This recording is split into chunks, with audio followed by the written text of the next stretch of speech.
Hello everyone, it's Jin'taan here, and welcome to another view of 2019 in retrospect. Now, as you might be able to tell by my voice, I have been attacked by an interminable pestilence. But fortunately, to cover up for me, we have two of the most illustrious colleagues in the field of covering EVE Online. And that includes Dirk Stetille Hi. and January Valentine. Hello, everyone. And if you didn't hear it, in our previous episode, we talked about the entire first 6 months of the game, going all the way from January up until the very, very end of June. And we left that with one of the most important, kind of going into actually one of the most important parts of the year, as we talked about, with the Drifter invasion and all of the Chaos era changes that followed on from that. So let's start where we left off and dive right into things, which was the second and third iterations of the Drifter mechanic hitting the live server. We already talked a little bit about the nature of how those first 2 days of kind of attacks of the year startled everyone. They made everyone have to figure out what was going on. Things felt very, very chaotic. But as time passed and people began to understand these mechanics a bit more and had to deal with them on a day-to-day basis, what was that like from your perspective? I know you had a very in-depth personal experience with that, Dirk, as someone I interviewed for the topic. That was pretty cancerous, and I think when we discussed it at the time, I tried to hold myself back from my immediate reaction, but having spent some time kind of looking back on this, cancerous is really the only word I can use for that.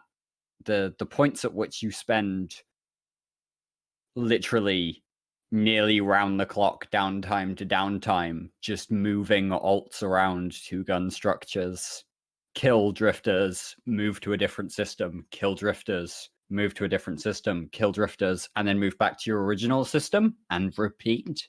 That just makes it a really bad mechanic in my mind.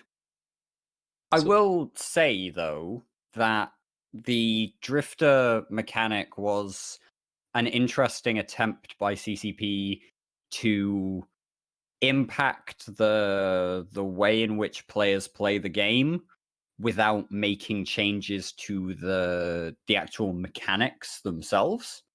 I was quite interested to see CCP attempt that, regardless of whether or not it succeeded or failed. It showed that they were willing to try something new. Yeah. I gotta say personally, my feelings on this is that the drifter mechanic was probably 2 months of polish away from being something that we remembered fondly.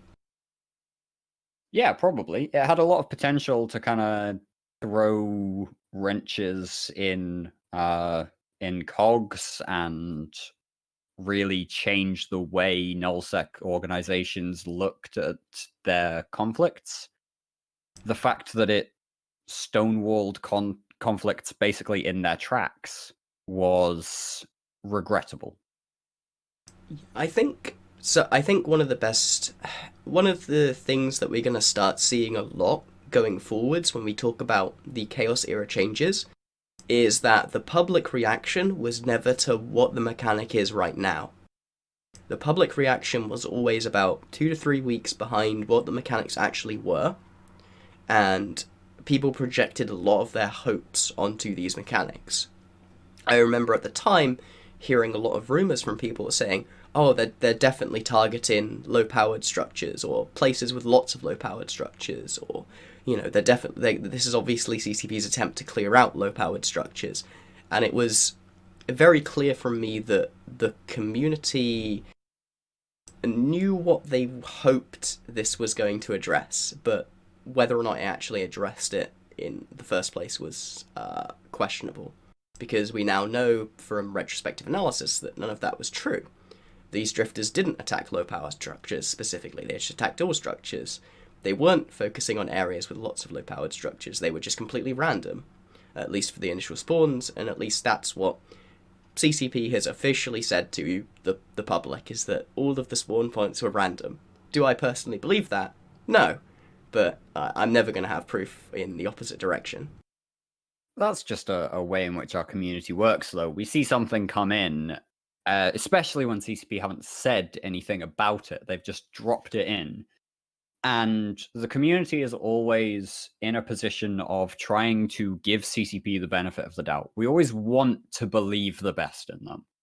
Whether they live up to that kind of becomes on them, as not only people who are trying to anticipate what we want, but also what the game needs, but also people who are trying to deliver a good product.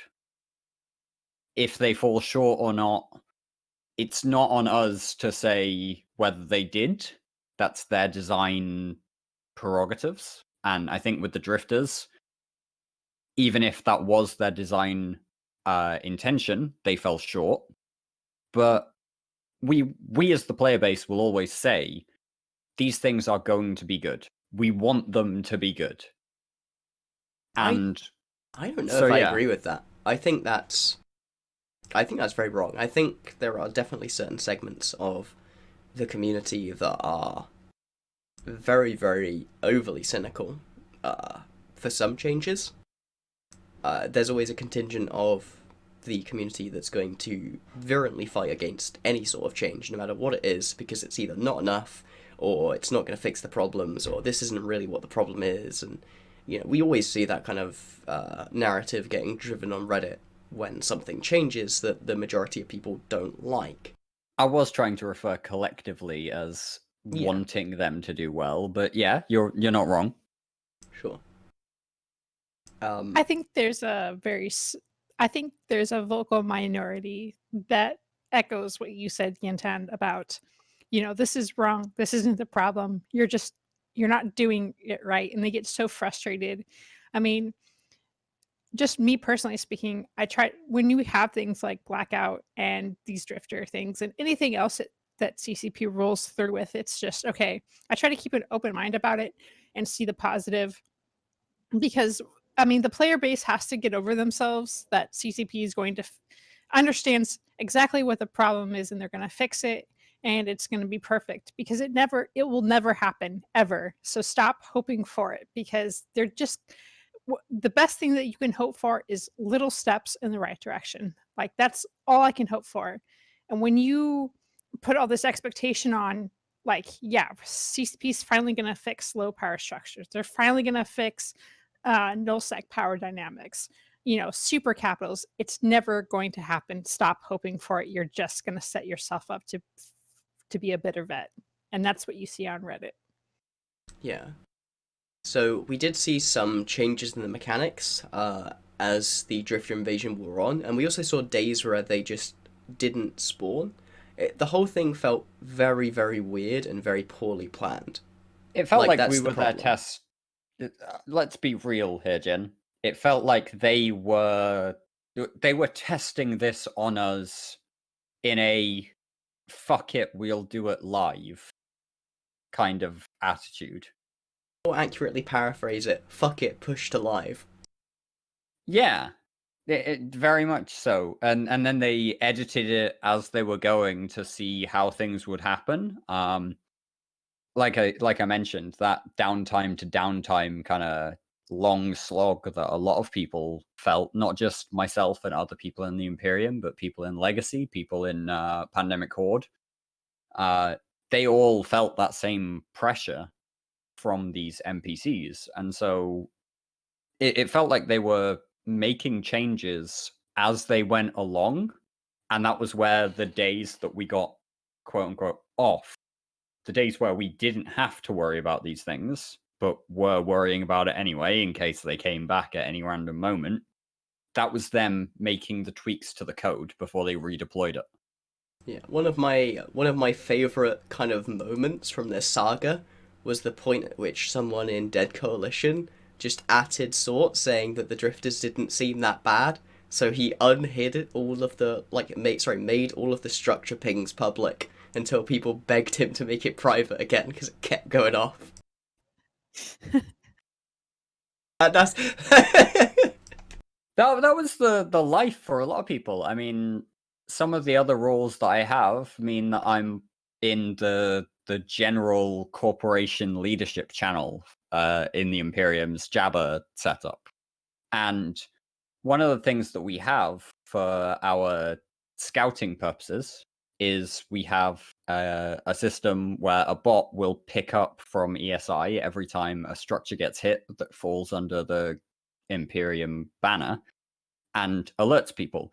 And as part of the Drifter stuff, we expanded that to that corporation leadership channel because we just needed so many more hands than we had as part of our existing structure.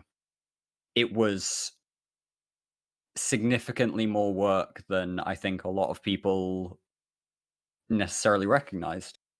Yeah, it was pretty crazy. wild time. It was also one of the times where, and you commented on this before, that actually we got the most amount of eyes on the EVE Online product during that 2 week period, because it was reported in the mainstream gaming press as aliens are invading EVE Online. Because why actually try and understand the lore of EVE Online, to be honest? Wait, the Drifters aren't aliens? No, they're not. Yeah. AI. So they're technically they are alien, but they're not aliens. They're not biological aliens. They are infomorphological aliens. The audience's eyes glazing over. So let's let's not do that. Yeah. Move on to the consequences of the Drifter attacks, which started with the Init SOTA leak. And this was that actually before the Drifter invasion, or was it after it? I don't remember. But that was kind of a thing that happened in the middle of the Drifter invasion thing. There was a conversation that was happening, not just within Init, but also within wider Imperium channels as to whether or not we should continue pressing forward. By this point, Tribute was effectively done for. We'd made a wasteland of the place. And so there was a conversation about whether or not we pressed forward into Vale of the Silent and potentially even further. And then the Drifters hit. And so that kind of conversation suddenly shifted to, what is this? Do we understand it? Can we afford to press forward?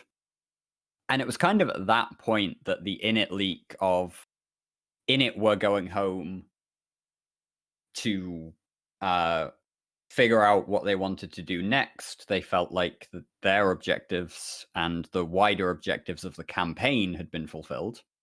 And so Init were going to pull back a little bit, see what they wanted to do from places like Northern Fountain and Cloud Ring, where Init have their primary base at the moment. And with the Drifters, it kind of became a question of, can we afford to leave our home undefended when we don't know the scale and magnitude of the attack? Which is kind of what led into the SOTA leak. Was just a reflection of conversations that were happening already. And then the Drifters kind of cemented that decision.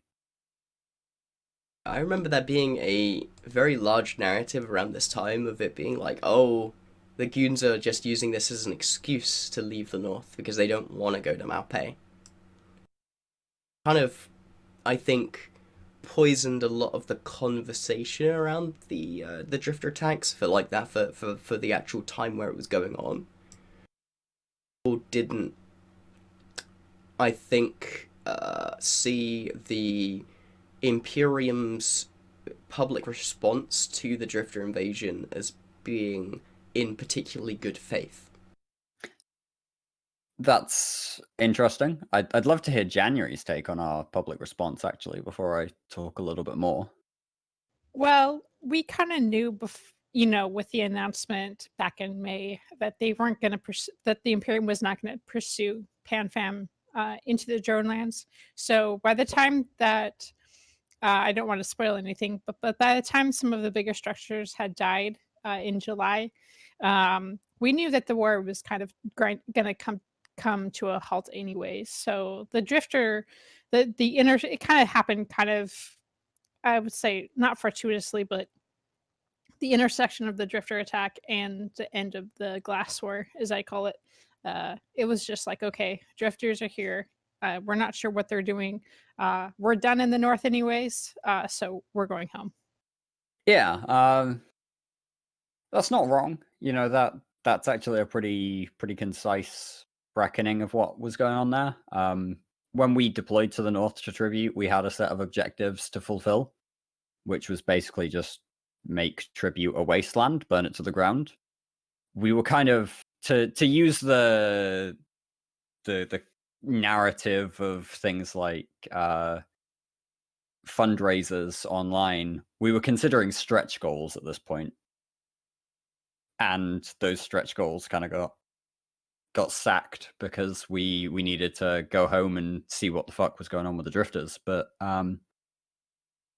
yeah, really the whole SOTA leak and Aaron deployment was a response to, as Mittens called it at the time, a monocle gate level incident where there was a serious belief within not just the Imperium leadership, but the wider EVE community that CCP had made a massive misstep with the drifters.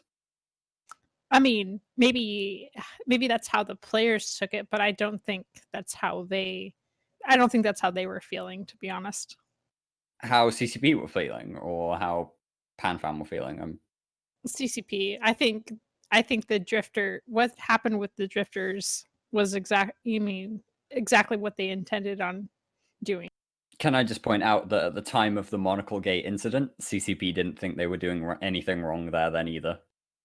Say that CCP almost certainly did know that they were doing something wrong because they refused to meet with the CSM for the week that was released. Because that was the second to last week that I was on the CSM. So I was like very much looking forward to talking about some other stuff. And then we just didn't have a meeting that week. Wrong it has slightly different definitions in this point. Like the players feel wronged because, you know, it's basically the rug has been pulled out from under them. And CCP perspective is maybe it's gotten too safe in nullsec in some environments, and they do need the rug pulled out from under them. So I don't even disagree with that argument. I just disagree with the way they went about it and the sheer stupidity, in my opinion, of the drifter mechanics. But you know, these are the things that we're still debating today, and this is why it kind of made it into this podcast. This was a significant moment because you've got to remember as well. Not only did the Imperium pull back from the north, but you also had Test and Fraternity, the Legacy Fraternity War in the south, kind of coming to a ceasefire whenever the drifters turned up.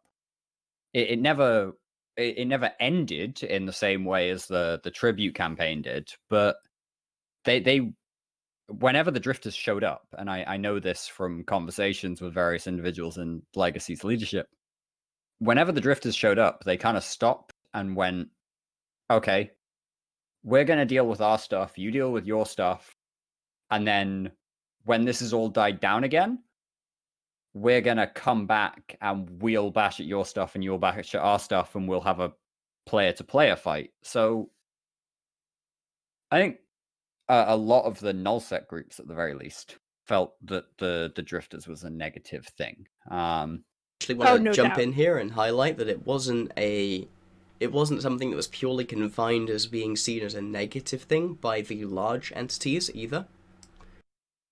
I think that was even more cripplingly effective against smaller entities because they lack the full time zone coverage that large entities have by nature of just having more people. I know I was talking quite a lot to the people who lived in Pure Blind at the time. Federation of Conifers, to some extent Bandalogs, and French Connection.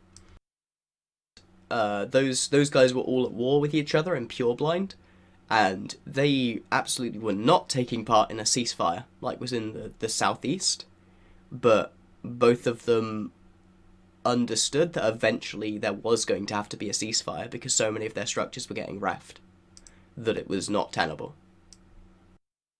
to continue fighting, because basically everything would, all the mechanics just wouldn't really work.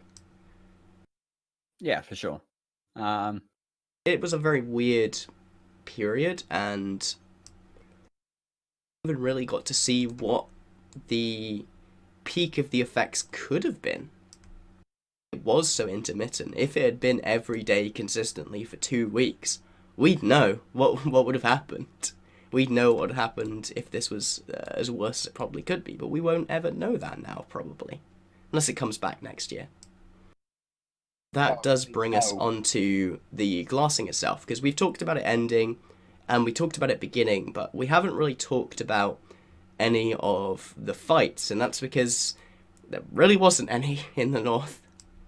I think the Glassing of Tribute had a grand total of 2 major fights, one of which was a big set piece battle over the SH1 headshot, which we discussed in the last podcast, I know. And also there was one where NC just decided to drop on a Boltec fleet that was being run by a newer skirmish commander that was just grinding structures, and they dropped in and they had a bit of a brawl over that, and it escalated. Those were the only 2 major fights in the Glassing. Other than that, it was kind of like a slow grind across the region. Right. We had it is in our last year in review that we did on Talking Stations. We had DJ Aldred on.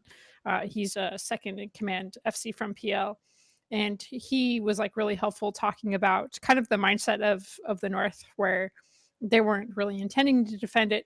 They were like, look, can be a really bloody fight, and we can just grind our morale down, or we can give up these systems that quite frankly are hard to defend anyways and just move on to more profitable pastures back east. So that was kind of their mindset, and that's basically what we saw. Yeah.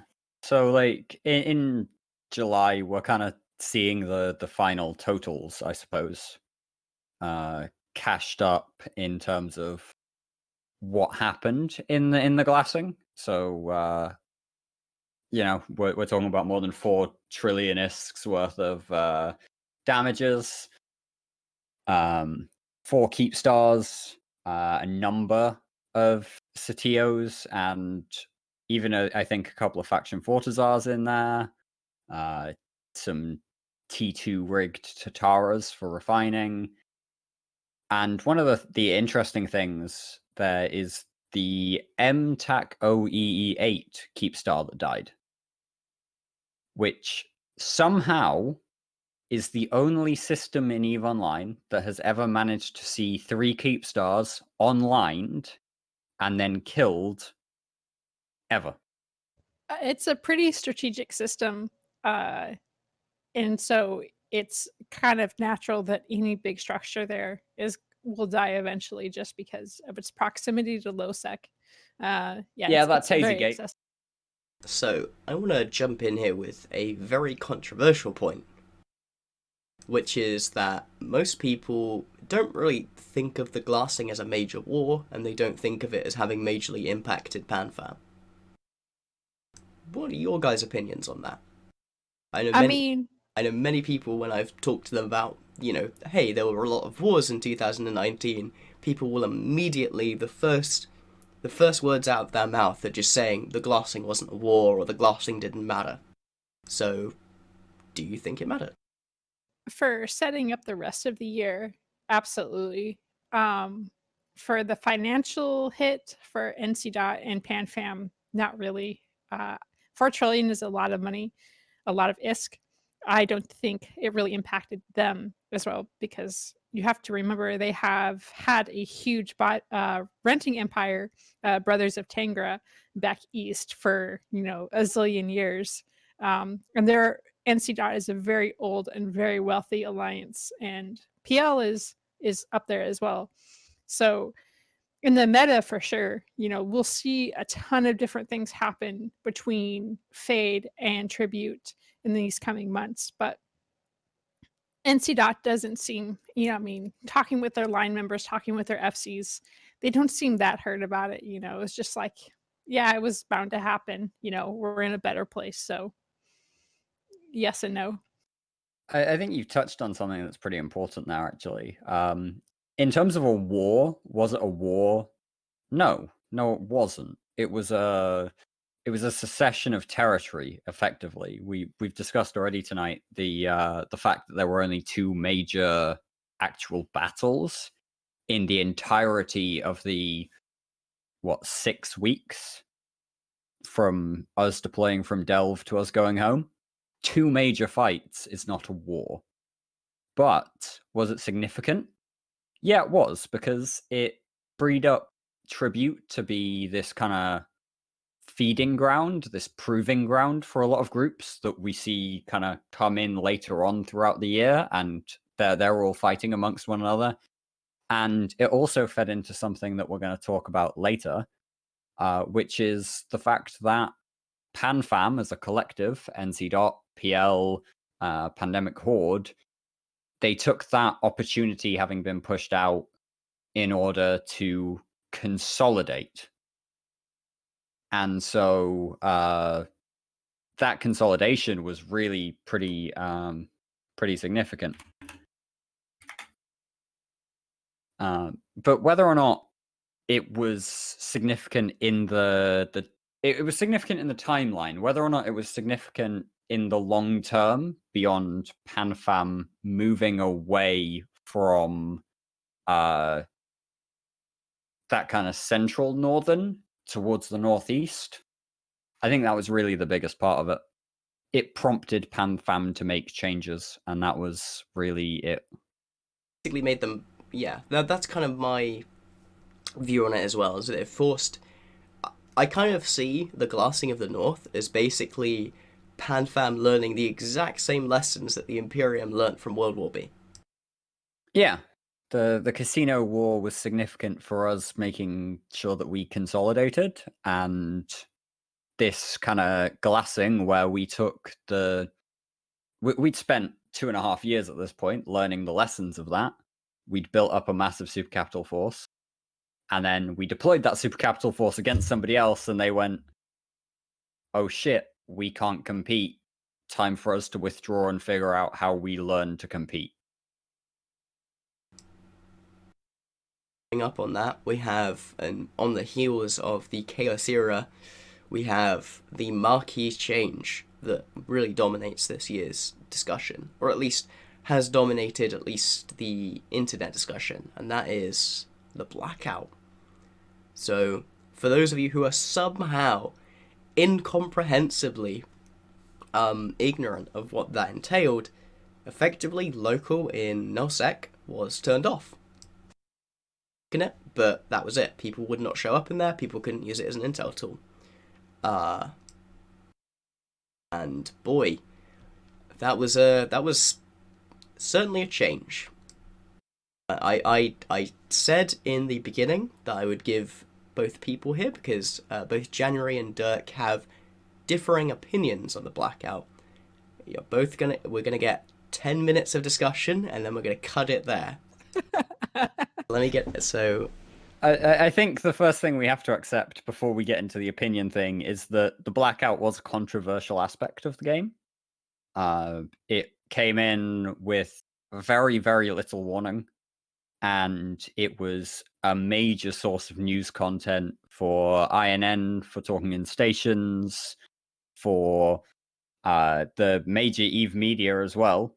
The fact that it came right on the heels of the Drifters did make it gaming news rather than just EVE Online news. And so, yeah, it was definitely a defining, pivotal point in the year.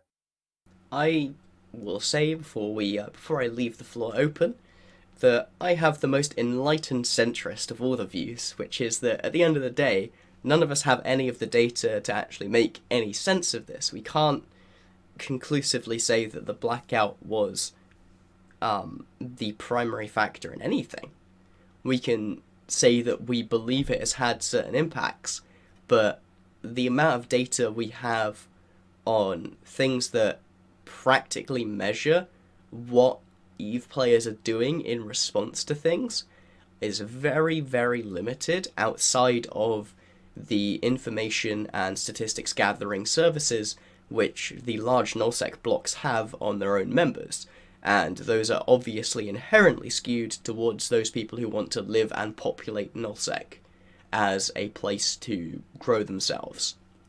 So you're not going to see the lower level impact that it has on, say, random dude number 37 who wants to run into nullsec with his Cinnaball and kill some, like, ratters or whatever.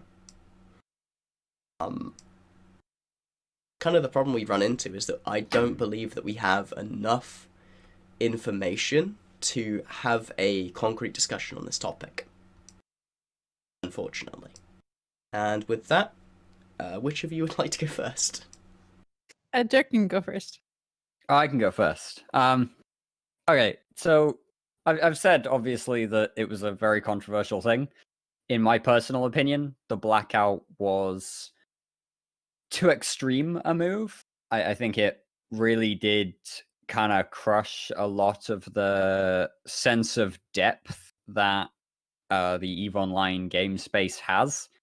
That bit where you're moving from system to system in the deepest reaches of lawless space, as the overall kind of background of nullsec is, and you can't see anyone, is difficult as a community aspect, because it's not just that you can't see anyone to be able to know whether or not it's worthwhile you staying in the system to hunt them and shoot them. It's knowing whether or not there's anyone in that system to talk to. Providence, as a very singular example, is well known for the not read, don't shoot aspect of their playstyle. And that involves knowing who is in your system and then being able to check them against a database of people who are kill on site, as far as I understand. I'm sure Jin can correct me if I'm wrong there. But these things, they have an impact on the community. They have an impact on the way we play the game. So it forced a shift across very much more to things like combat probing.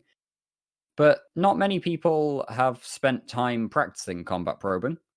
Not many people have spent time really working on their descanning skills and such like. So it's both good and bad. It's good because it really shows that CCP have a willingness to change up the way they treat the game.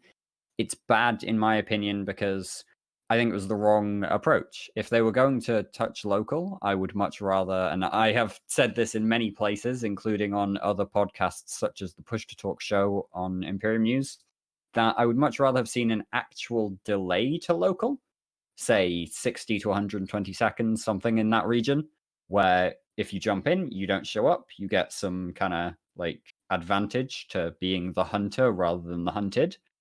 But if they haven't been able to find and tackle something in that time, the hunted, the prey, as it were, get a little bit of warning and they get to sort themselves out. I think, yeah, it was the wrong implementation, but the right kind of idea. And I think that's just characteristic of the era of chaos in general. Was that 10 minutes? 2 minutes left, technically. That was very concise. Wow. When did you start the timer? I'm talking. Sorry. January, would you like to take the floor? I would just, my opening argument was, I think Blackout was really good for the game. It exposed a lot of problems, one of which the economy had gotten so hot that there was some way that CCP needed to like slow it down, because there was just like the price of a Plex or a month sub was like up to 4 billion. So it was crazy, absolutely crazy. I think a lot of people felt reinvigorated. They had felt that there was so many tools in the hands of these nullsec entities that have instant perfect local that can just scrape and push it through your Intel programs like Near 2 and Taco, and they felt like that they couldn't really do anything anymore. It was like you couldn't take a fleet of 10 or 15 people out and go have fun and fight a response fleet, because you would get scouted 10 jumps away and then you would just have supers waiting for you. It wasn't really fun anymore. People felt untouchable.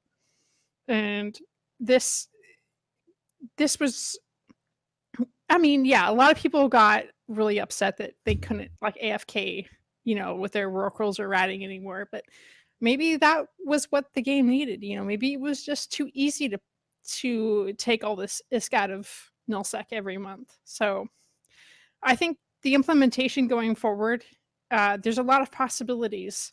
But overall, I think people playing Eve forgot that Eve is harsh, and you have to adapt and you have to constantly roll with every iteration that comes out.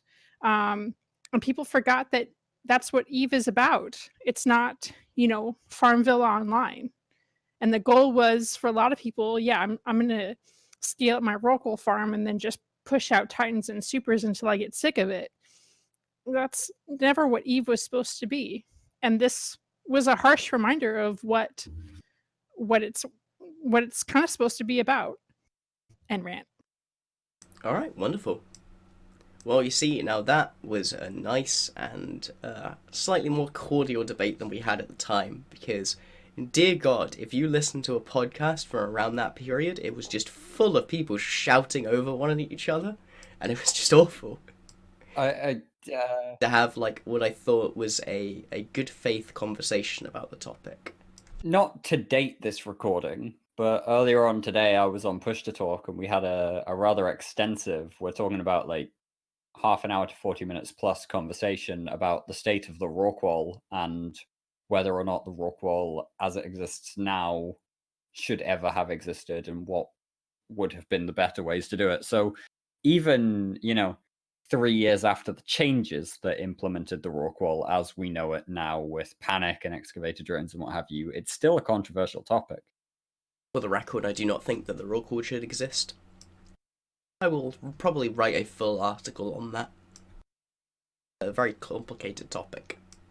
Well, I think if you wanted to talk about the Rorqual, you should at least mention that you basically can have infinite jobs in an engineering complex, like a Sodio.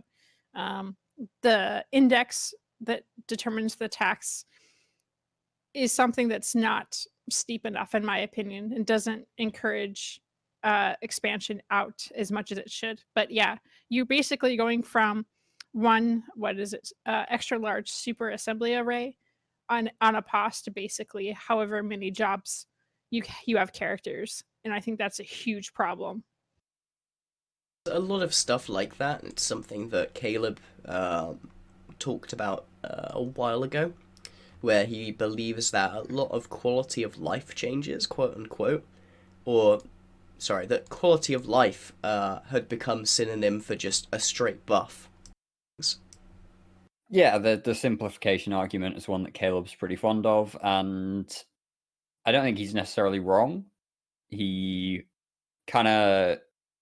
I think he focuses on the wrong things, personally. He focuses in on things. That's really the thing with Caleb. But anyway, this isn't a podcast about the issues with Caleb's assumptions on the industry of EVE Online. Is it a podcast on the state of the Rorqual? So let's move forward onto the politics. So yeah, go ahead. What did you say, sorry? I was just going to lead into the power vacuum, so you go right ahead. It's your podcast after all. So, as you might have just heard from Dirk, we're just going to talk about what happened in the wake of the glassing and the wake of all of this movement on the map. Is you see the natural kind of... Well, there's one thing that power abhors in the game, is a vacuum.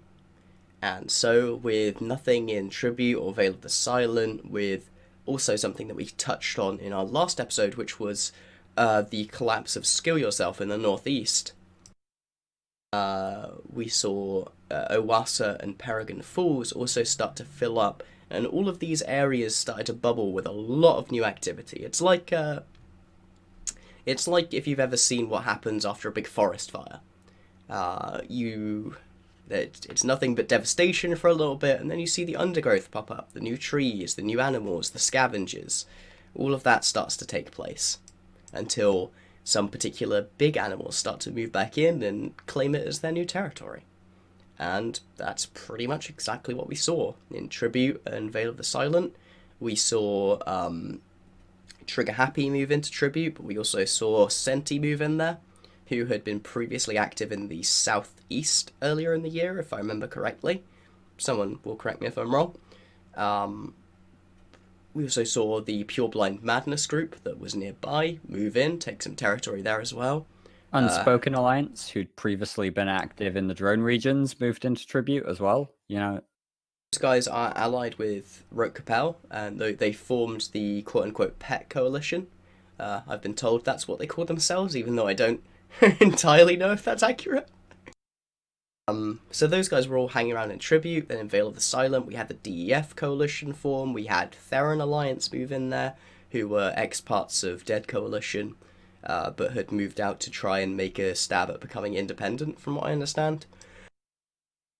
Yeah, this was really an area of time, a period of time where the Tribute Fight Club, as it's kind of been referred to, started to build itself into what we see today. You've got a bunch of groups who are not there for the SOV, they're not there for the empire building, they're there for the fun fights and to have something to fight over, which in nullsec and EVE Online is SOV, I suppose. It's SOV and its structures, and this is where we really start to see what happens if two big groups go at each other, one pushes out the other but doesn't take the space, and then both sides pull back away from one another and just leave us dead man's land, which can be, as you've pointed out, filled with all sorts of these people, all sorts of different groups with different objectives, none of which are focused on the empire building. And I think that's really the critical thing, is the empire building. Are the kind of groups that are gonna, in 2 years, challenge the Imperium. I do not think that is a bold statement to make. Coalition, really, because that's not what they play the game for. I feel like for the longest time, or these guys that are coming into places like Tribute and Veil of the Silent, it's like super organic. These alliances move, or these corporations moving out into their out of like this umbrella that they had with other super coalitions, and they can just grow really organically, and it's really been awesome to watch them kind of like take over various constellations in these regions. They'll either form relationships with their neighbors or not. It really is kind of a little chaotic, but there's a lot of growth in chaos, I think. And it's nice to see something that's not just, oh, we're gonna blue our nearest super coalition and then we'll just be safe and rat forever. Alright, well, moving on from there, we get past probably the busiest month of the year, which is July. At least in terms of massive ecosystem changes, rather than political news. But in August, we do still see even more changes in this chaos era paradigm, with the Cyno changes and some changes to the VNI and healer, both of which kind of attack the same core thing that was identified as a problem in 2019, which is the power of large empires. I think it's fair to say that that's absolutely what a lot of these changes were aimed at interfacing with. And whether or not they did that is definitely up for debate. The VNI changes and the healer changes are the ones that I think were absolutely the best. I think that the best thing they could have done was to make the aggressive button basically just not exist. It's me. Oh, sorry, I should probably explain what these changes are, for those who might not know. Previously, the Vexor Navy issue was an entirely drone-based platform. So it could use 5 heavy drones, and all of its bonuses were geared towards that. After this change, it became a hybrid blaster slash railgun and drone platform with a huge tanking bonus. I think one of the biggest ones in the game. It's actually kind of overpowered in solo PvP still. Absolutely the best faction cruiser, bar none, right now.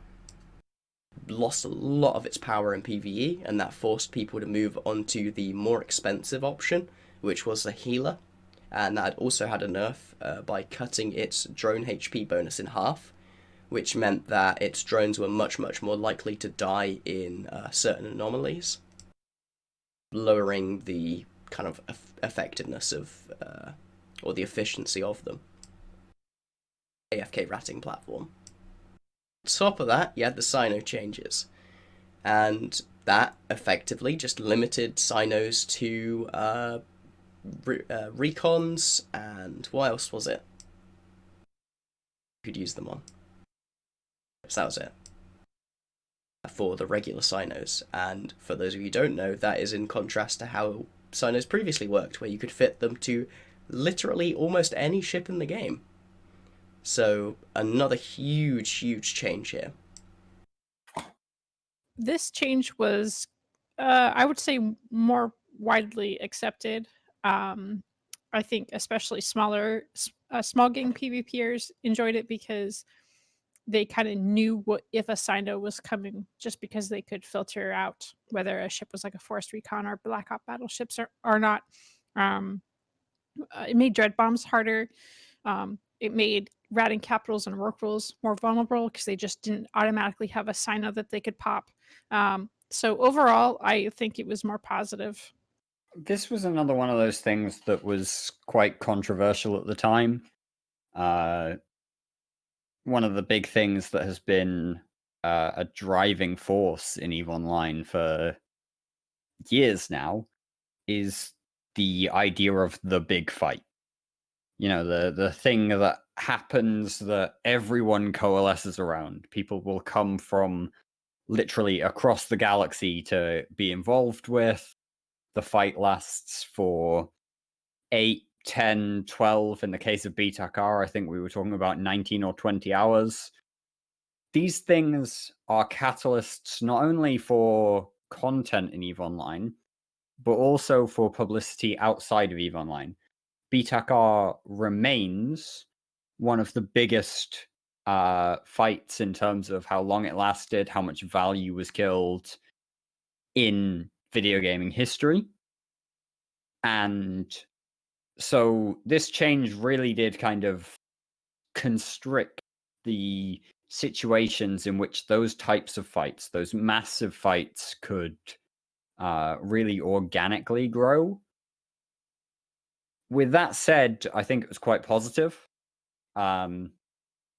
A lot of the nullsec groups have what we refer to now as supercapital umbrellas, which is basically an area of space from a central staging point where they can project their full supercapital fleets.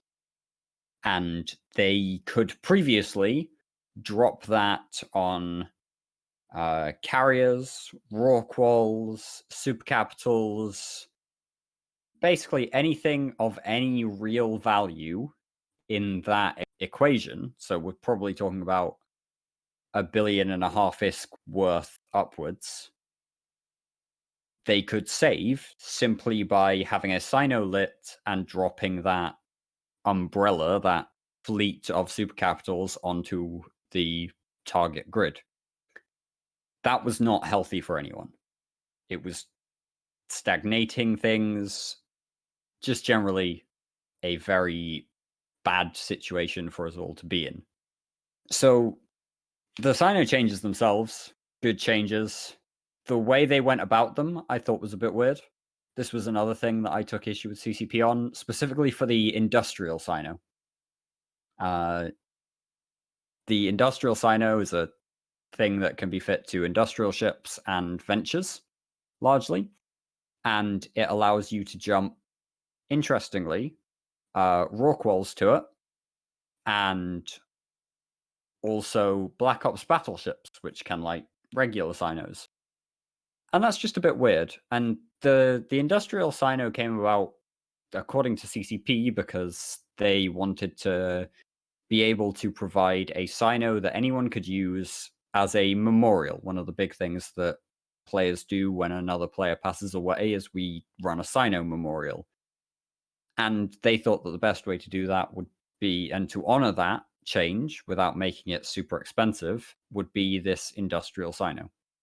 I would have preferred to see the standard Cyno rules stay as they were, and then see a memorial Cyno that no ship could jump to brought in.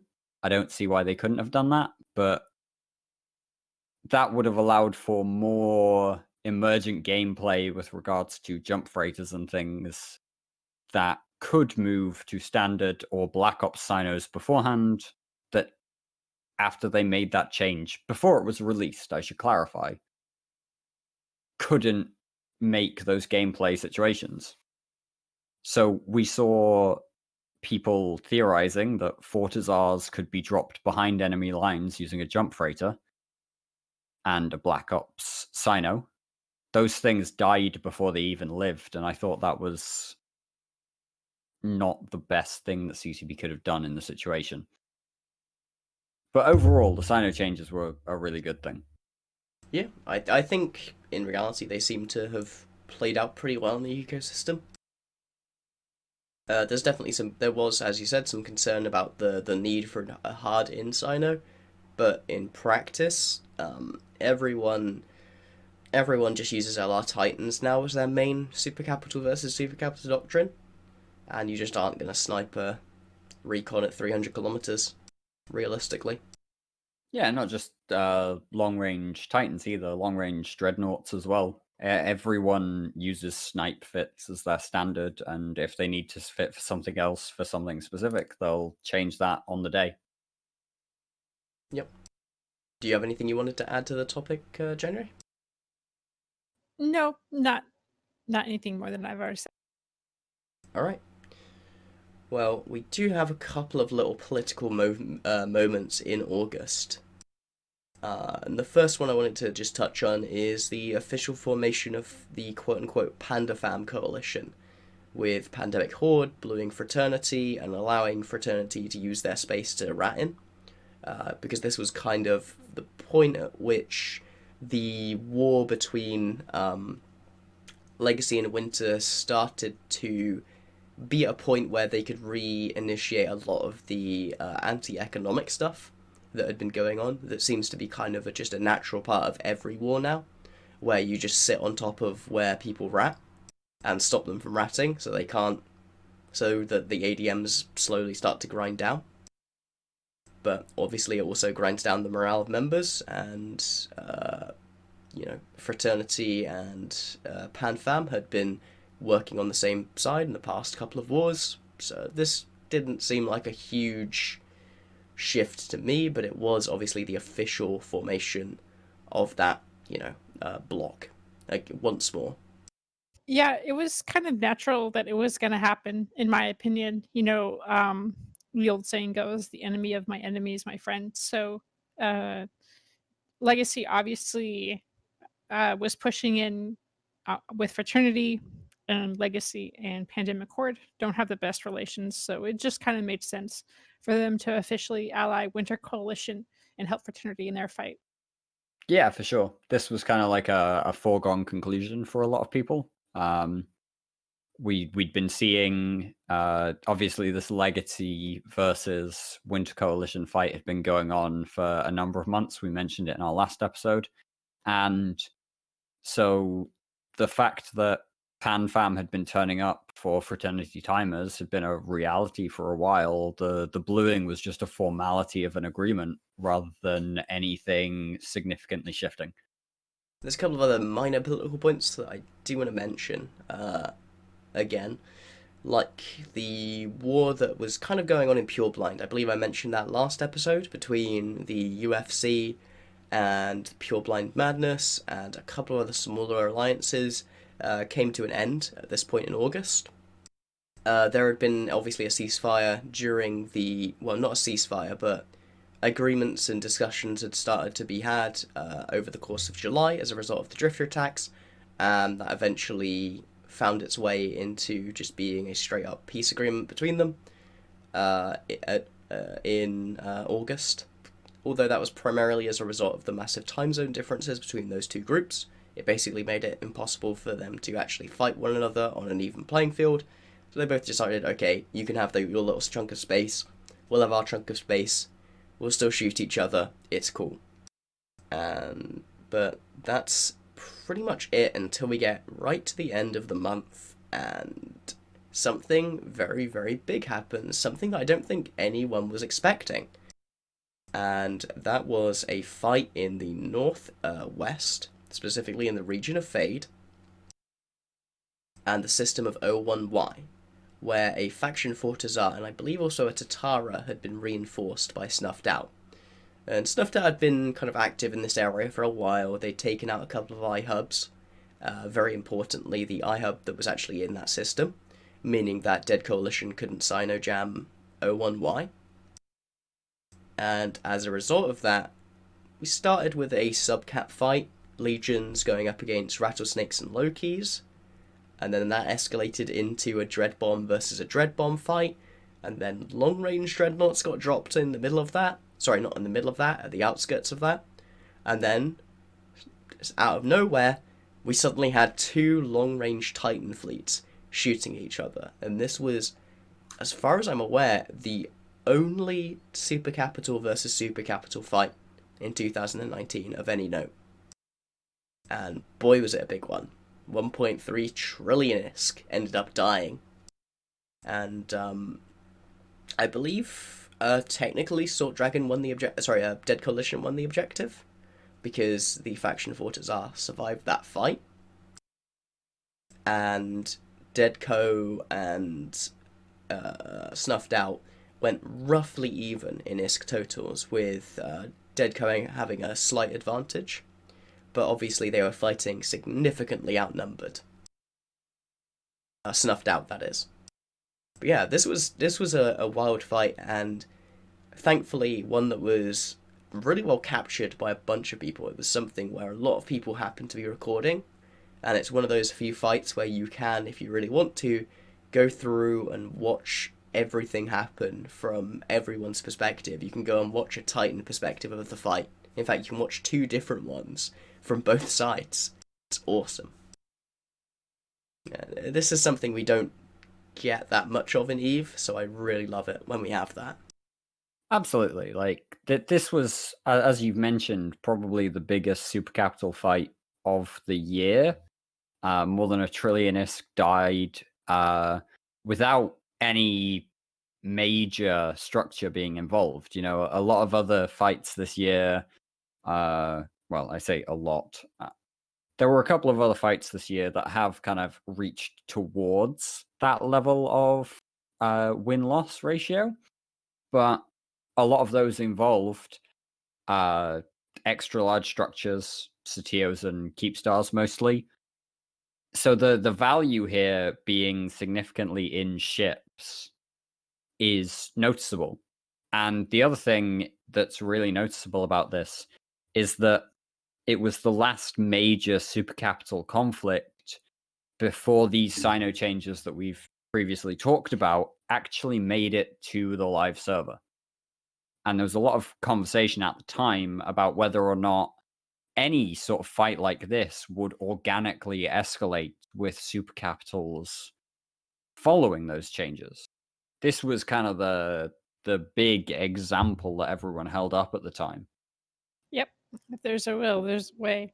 Well, yeah, this was a very exciting fight. Like Jin'taan said, it was really nice watching the different perspectives on YouTube.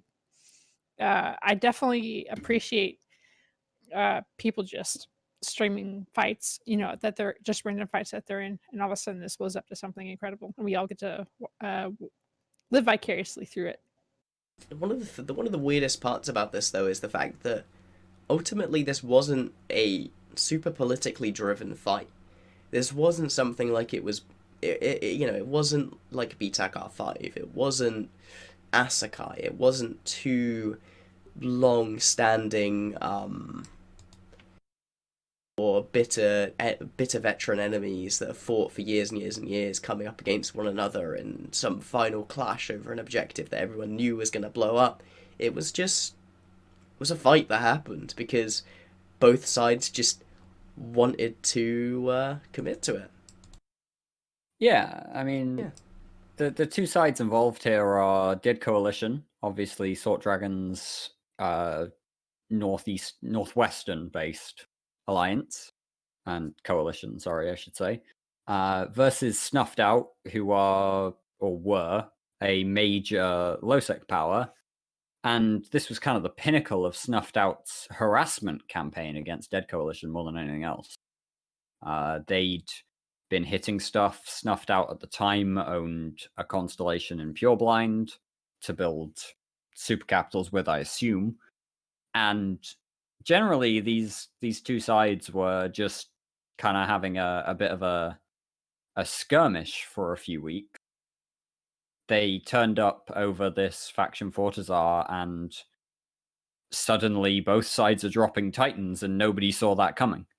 It was spectacular to see that kind of organic escalation. Just one side drops Titans, and the other side goes, yeah, actually, they've dropped Titans, but we can take this fight. Let's do it. Let's just have the fight and fuck the consequences. And I was really impressed to see that from both sides. Yep. And that kind of brings us to the end of August. And from there, obviously, I'm sure those of you who are familiar with a calendar will know what's coming next, and that's the month of September. Starts with the... Now, I've put it down in our notes here that the Legacy Winter War, quote-unquote, reignites post-Drifters. But it's not like putting a match to a tank of gasoline. It was just something that had to slowly work its way back up, because as we kind of talked about earlier, the Drifter invasion was a massive disruption to the normal kind of operational procedure of stuff, and people were kind of for months afterwards almost expecting round 2 to happen. But it just didn't, so I won't mention that again in the future. We won't drag ourselves back onto that topic. But as people started to become more and more secure about, okay, we think we know how things are going to go moving forwards, now we can actually plan on them, and because of that, Legacy was able to put more and more resources into the war, and in September we start to see those resources really bear fruit. It's not just grinding down ADMs now, it's not just attacking a few structures. We see huge amounts of fights going on, once again, in the southeast of the game. Right. So I believe the two most notable ones in September was Legacy anchoring a keep star in QLPX. I believe it was their first beachhead into Detroit. Then around that time, there was the siege of Fraternity's keep star in 03 TAC 4 MN. Basically, Winter Coalition put 200 Titans on the structure and made it as defensible as possible. And Legacy turned around and reinforced like an incredible amount of iHubs in Detroit because Fraternity had their forces all concentrated in one area, and they're like, look, we can't really assault this Keep Star because they have the advantage of having all of their system Titans in place, and I believe the system was Cyno gemmed as well. So they really couldn't do anything about it. So they went and that was basically kind of the turning point in the war. After that, we kind of knew that Fraternity wasn't going to bounce back from that. Yeah, this was really the beginning of the end for the Winter Coalition kind of section. They'd already blown up in terms of heading north and really blowing up PanFam and having that ratting space established for them in the drone regions.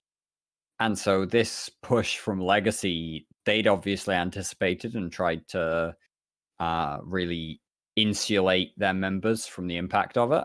And this was really just Legacy ramping up to push through and finish this fight. Yeah, basically. Kind of, whilst we were making this January, a interesting incident where Fraternity and the larger Winter Coalition was actually able to present enough force that they dissuaded Legacy from engaging. Did you want to talk about that at all? Was that during this time period? Yes, I believe it was during the 03 TAC fight, but I just thought it was kind of interesting because a year earlier, Northern Coalition tried that in X47 and it didn't work. So I believe the consensus was it wasn't really worth it in defending a keep start, because if it's going to die, it's going to die. Sticking Titans on it isn't going to help because of just how the mechanics of the keep star work, where the grid is basically so large it's hard to cover it. And you can basically just put a Titan 300 kilometers off of it, and they're very hard to engage from that range. But I was actually surprised that Fraternity tried it and it worked, because I wasn't sure if it was even possible. And I would like to point out as well, during this time, like we Talking in Stations did the most influential of 2019, and that includes like the event and person.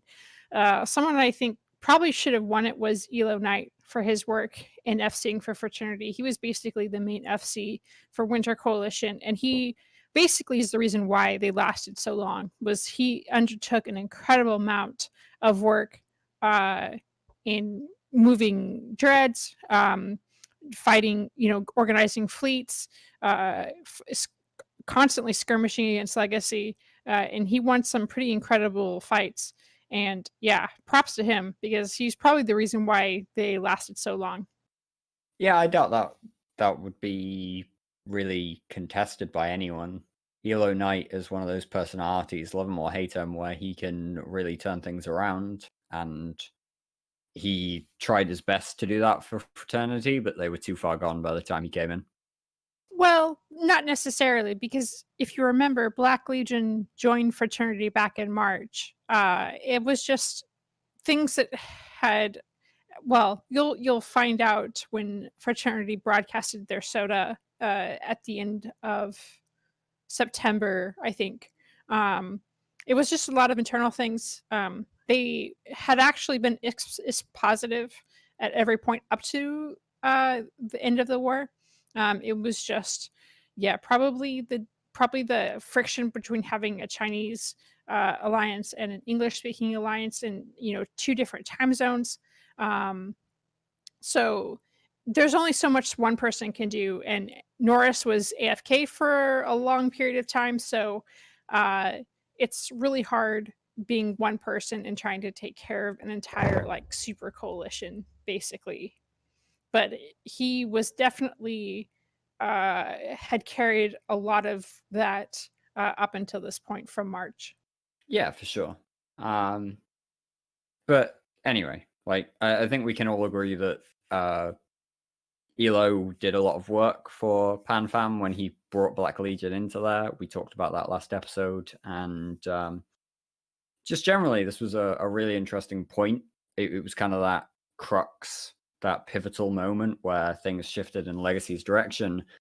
But other things that happened in September were the adoption of the umbrella-based economic model, as Jin'taan put it earlier on, by PanFam in the northeast. Directions are hard, all right? So yeah, basically what happened here is that PanFam decided that they were going, and specifically Pandemic Horde, supported by NC. Decided that they were going to withdraw back into areas like Malpass and Oasa and really consolidate themselves so that they could then try and pick up their supercapital production and general economic progress. For those who aren't super familiar, what's meant by like umbrella? Because I know that some people don't understand what's meant by umbrella because I have had to explain it repeatedly to CCP members. Is effectively concentrating all of your money making in one area which is within jump range from a single point. And then concentrating as much super capital power, which can then be applied instantly within that range in that point. And that allows you to effectively dissuade people from hunting within that area, allowing you to have effectively uninterrupted crabbing 24/7. It's obviously not what it's like in practice, and you have to dock up when people run around with Goku fleets and stuff like that, but it is an incredibly powerful defensive tool for people to have, because it sets the barrier of what you need to disrupt that group to be so high that a smaller group can no longer actually achieve it.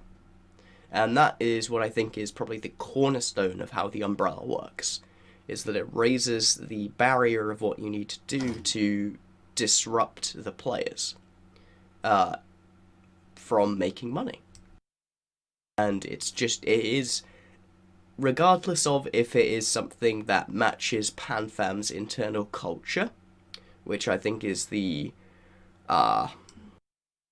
crux of the issue for PanFam going into 2020, actually. It is just the most effective way to play the game right now. I don't think there's any kind of argument about that. Every single successful entity now has adopted this.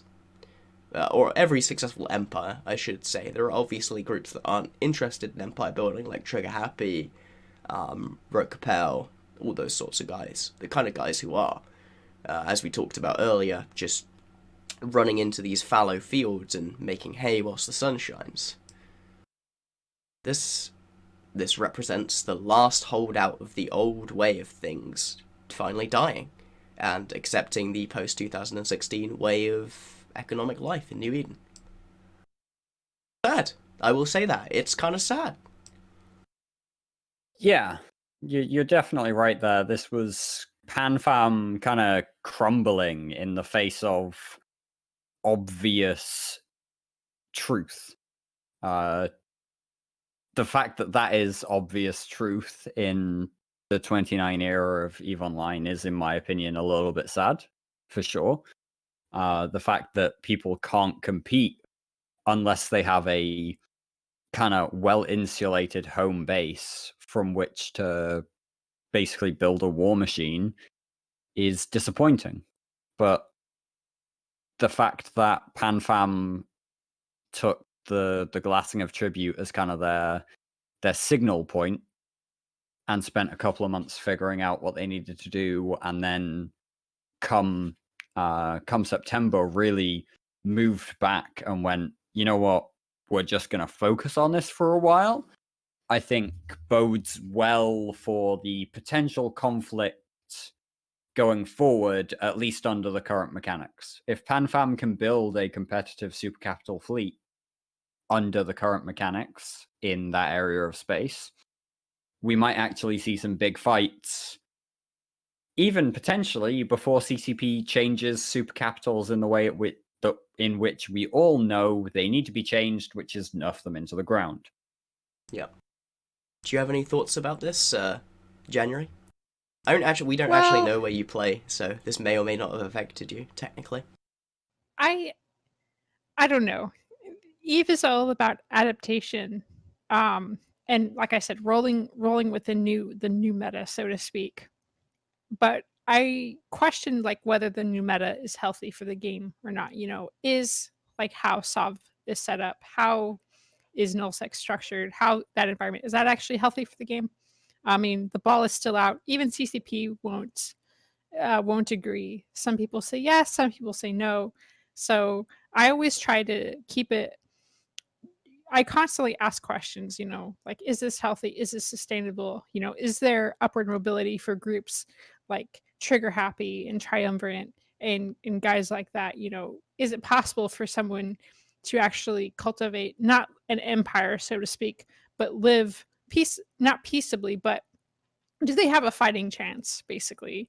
And I'm listening to headliner a few months ago streamed his soda, headliner being the alliance executor of Pandemic Legion, and he basically said that the investment of ISK in time in building an empire like Goonswarm and like Legacy is not all that it's cracked up to be. And from someone who has absolute shit ton of experience in the game, I want to make sure that his viewpoint is being considered as well. That we've swung so far into building these super cap umbrellas, building these structures, really grinding down into space, into your space, how sustainable and how healthy is that for the game? And is there room for people like Pandemic Legion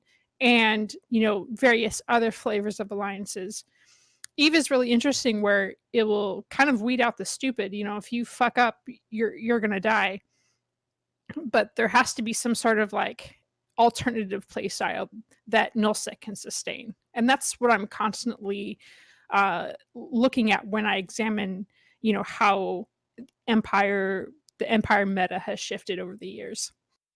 I will say that, by the way, that I slightly disagree with your conceptualization of Eve as being purely a thing that you should have to adapt to.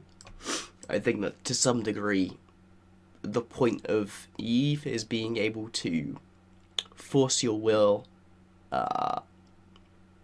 onto something and being able to find an alternate way of living within the mechanics.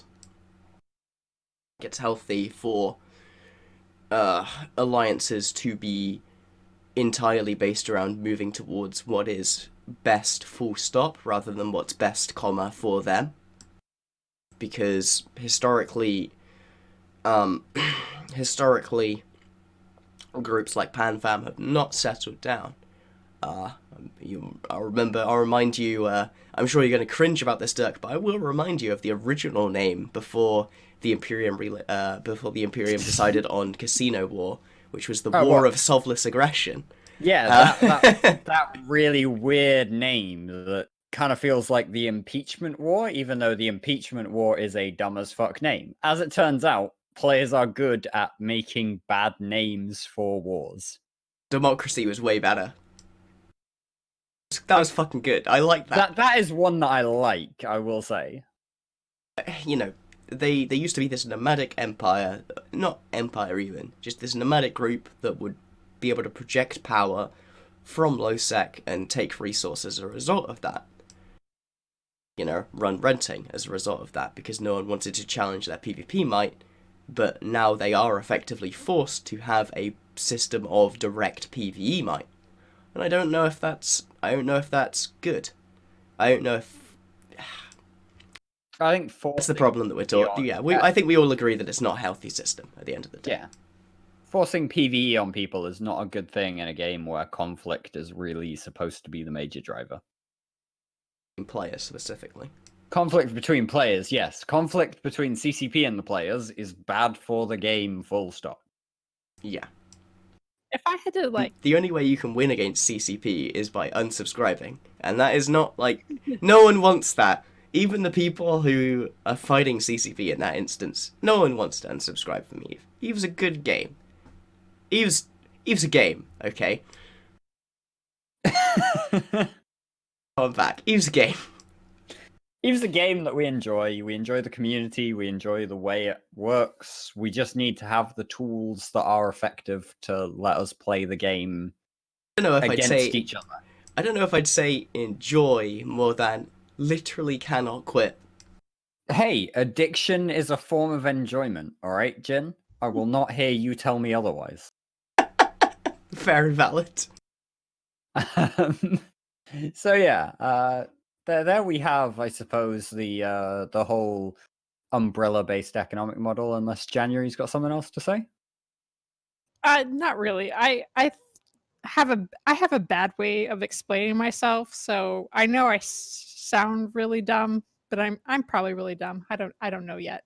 But the closest analogies I could make is I'm going to go super nerdy, so I'm really sorry. Is okay. So Nerd gray away. Jedi's were the a faction of Jedi that didn't they weren't Sith lords, and they weren't In the Grey they Jedi. they weren't under the Jedi Council, right? And I've been on like a little Star Wars bend, so again, please forgive me. But look, there has to be balance in nullsec, and I say nullsec a lot because that's where a lot of like controversy and a lot of things happen to be centered around. You can't. It's important for people to make money in nullsec, to have structures, to have their home turf, and it's important to have PvP in nullsec, not or organic PvP. That isn't forced, and that the barrier for it isn't extremely high in both cases. And so I'm not on the fence for both. I think both models can be extremely successful, looking down through the tunnel of time and looking at what entities like Legacy and especially Imperium have done today.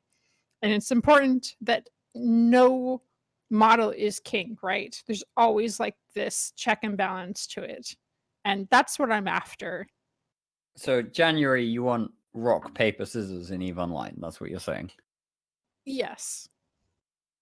I don't see how you could have it any other way and have a healthy game. Because if you remember Blackout, a lot of people were upset because their nullsec income was significantly taken away. But Yeah, also I a think lot of you're people right on were point. happy because they felt like they finally had tools to go out and cause some unconsensual PvP where they weren't going to get scouted, like a zillion jumps away. And they did have, because there's, 3 region wide intel chains going up, and they weren't exactly going to get like perfectly countered every single fucking time that they wanted to do something. So people felt empowered. And it's that kind of balance that needs to be maintained. It's that kind of argument that leads me to that like rough middle ground of if you're gonna do a delay on local, make it an actual delay where people get like 2 minutes head start, and so they can warp across the system without getting seen if they want to, and that kind of thing. I'm not gonna delve into the specific mechanics of my bit of that, but yeah, this is where we kind of head towards the middle of September and Eve Berlin. Eve Berlin saw a couple of big things. I don't know if Jin wants to lead us in on that. I know he's not feeling too well, so I'm kind of trying to. Sorry, where are we? We're Eve Berlin. Okay, yeah, wonderful. For those of you who are curious about the going on behind the scenes, I just spent the past 2 minutes coughing really loudly. Yeah, I'm trying to lead you in without, making it too obvious. So, Eve Berlin, Jin'taan, have you got any comments on that one? Yeah, Eve Berlin was one of the few foreign events that I actually managed to make it out to in 2019. And it was actually a really nice event. Probably one of the nicest ones of the year, actually. If you want, you can read a whole article that I wrote talking about why you should definitely go to an Eve meet at some point in your life. Especially as some of them seem to be fading out of existence, and, your chance to go to a local one might not hang around forever. If you're in Europe, I can absolutely recommend Amsterdam. That is an absolutely fantastic weekend, no matter who you are, who you play with. Just generally the level of chill at that event, the level of we're all here for the same reason is absolutely on point. Yeah. There are 2 major events that I would always recommend to people. First is Eve London, because it is just the world's biggest pub meet. You go there, you sit down at a table with someone, you get a few beers, you talk about EVE Online. It's great. It's the most wholesome of the EVE meets. Amsterdam, and boy, I don't know, I don't really associate Amsterdam with being that chill, but then again, me and you have different, that we do at Amsterdam, because I my don't thing at think we Amsterdam is do, I just but like I think we have different drugs inside me. reactions. Yeah, I just put all the drugs inside me and then go talk to Eve nerds, and because I have infinite confidence, it's great. I recommend it to everyone. Like the drugs are a good thing, just don't do as Jin'taan does. Yeah, don't actually follow my real life example because I just Have a few joints, chill out, have a few drinks, chat to people. Just generally, like I regard Amsterdam as chill because I just get to chat to any random person that comes up. Like I'll find a table on the kind of like bar floor at Amsterdam, and a bunch of people will turn up and chat to me. And that's really cool just because I get to see different things. Last Amsterdam, I talked to people from Volta, I talked to people from PL and NC. I failed to steal a flag, which is a horrendous disappointment, but I'll make up for it next time, I promise. shout And shout out to Vaughan Isken, by the way, who is like this 6 foot tall dude, 6 foot plus tall dude, who every time I go to Amsterdam, he somehow manages to sneak up on me and pick me up from behind, me like into the air. yeah, it's just stuff It's like just that. stuff like that. You're just having fun. It's great fun. That's all it is. You go there and you have fun. So at Amsterdam and Eve London, great events. But yeah, back to Eve Berlin. Back to April. Anyway, so there were a couple of things announced. We saw the announcement of something we'd talk about later, which was ACL controlled bookmarks being kind of revealed. We had a couple of documentaries and some news about Andrew Groen's new book, which is absolutely awesome. I'm super looking forward to that. I am too. I need to buy the original one, and I should probably pre-order the new one. But they are the first one at least is great. I've read it already, and I want my own copy. So definitely be hyped for that if you're listening. We had the hiring of CCP Convict as well. This was the first kind of major public appearance. It actually happened a little bit before that. I think he was at the Eve, the Eve in your house FanFest thing. home. Yeah, that thing. About CCP Convict. For those who don't know, member of the community. That's something I always super duper want to see in CCP community team members, because quite frankly, I don't think that getting professional people in to do that job has a good track record.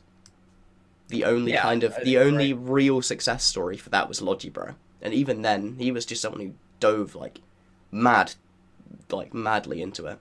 Logibro, sorry. Logibro wasn't an Eve player when he started, but my god, if he wasn't a hardcore Eve nerd by the time he left, I don't know what a hardcore Eve nerd is. But Dopamine has been very good in his role as well. He's been Dopamine's been great. That was literally just me misspeaking on. It happens sometimes. What I would say about CCP Convict, for those who don't know, is that CCP Convict is ex-player Bam Stroker. He's been a major part of Eve Down Under for years now. Dude's been active on r/Eve forever, probably since r/Eve existed. He's really, really deep into the community aspects, and if you can get behind him and chat to him and kind of just interact with him, I guess, you'll find that he's a pretty cool guy. He also used to be the owner of EveBet, which is really interesting. Give me back EveBet, give me back my tournaments. But yeah, so that was cool to see. Like, we talked a fair bit about the loss of guard, so I think it's only fair that we welcome someone new as a public face into the team. We'll actually be talking about one of his posts right at the very, very end of this. Yeah, Convict's really great.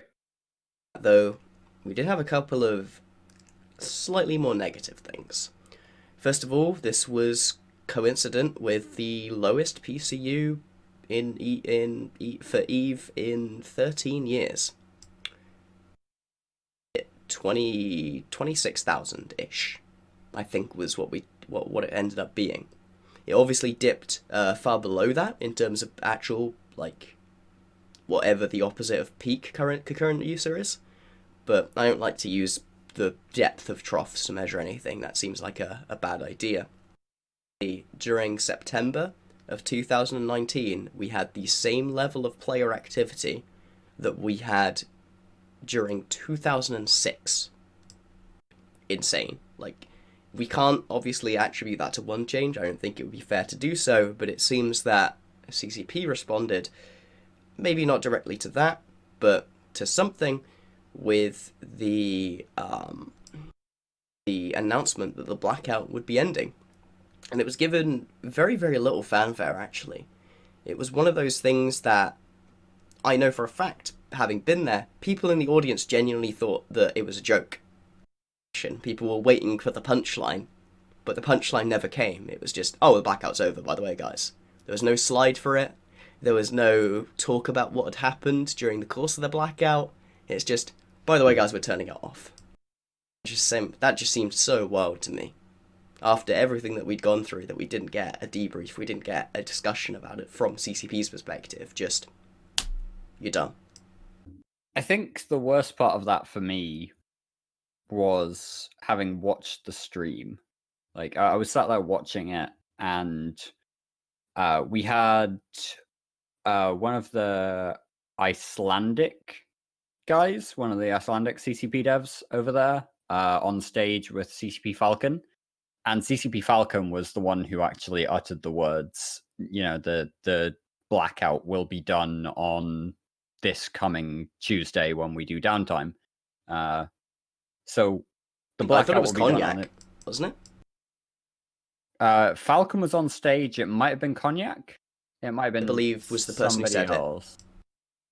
But anyway, Falcon was on stage, and the way it happened was that, well, apparently my memory does not serve me particularly well, but one of the CCP devs on stage said it, and Falcon just looked crushed.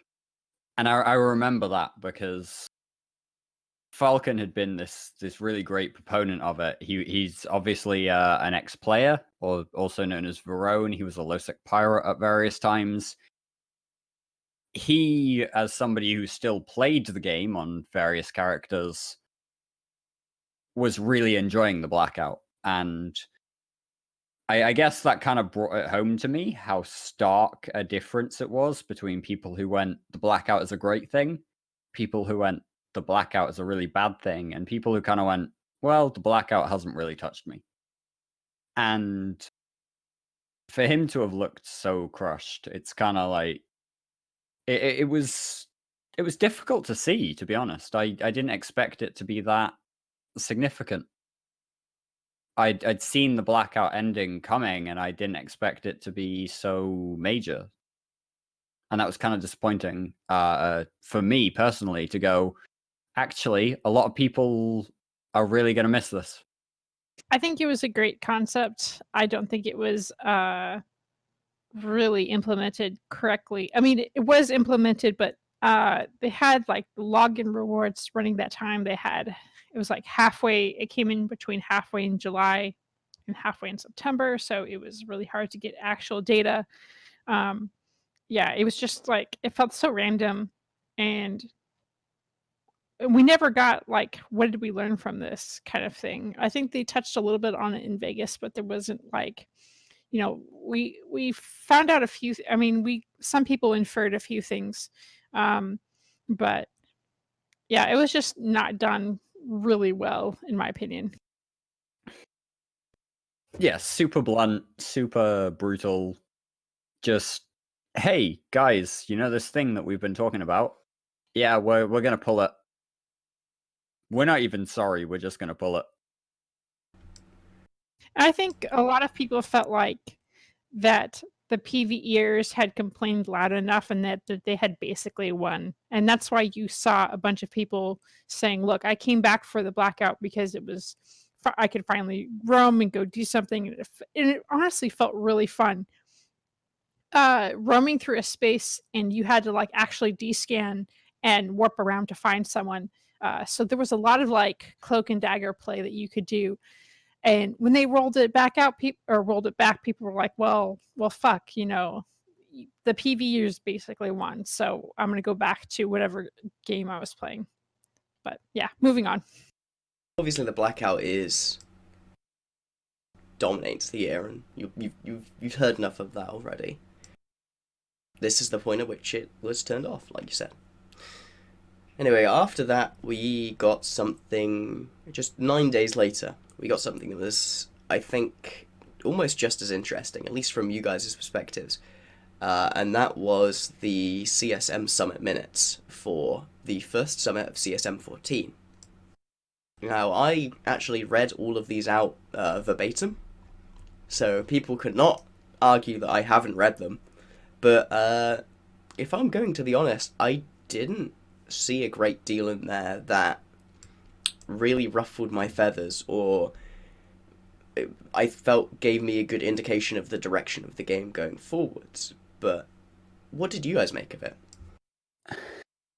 I felt kind of disappointed by these CSM minutes. So if January wants to talk about this, then I'll let January make comment first. Actually, I need to find it so I can. There's a point I want to make, but I want to quote it properly. So give me fair enough.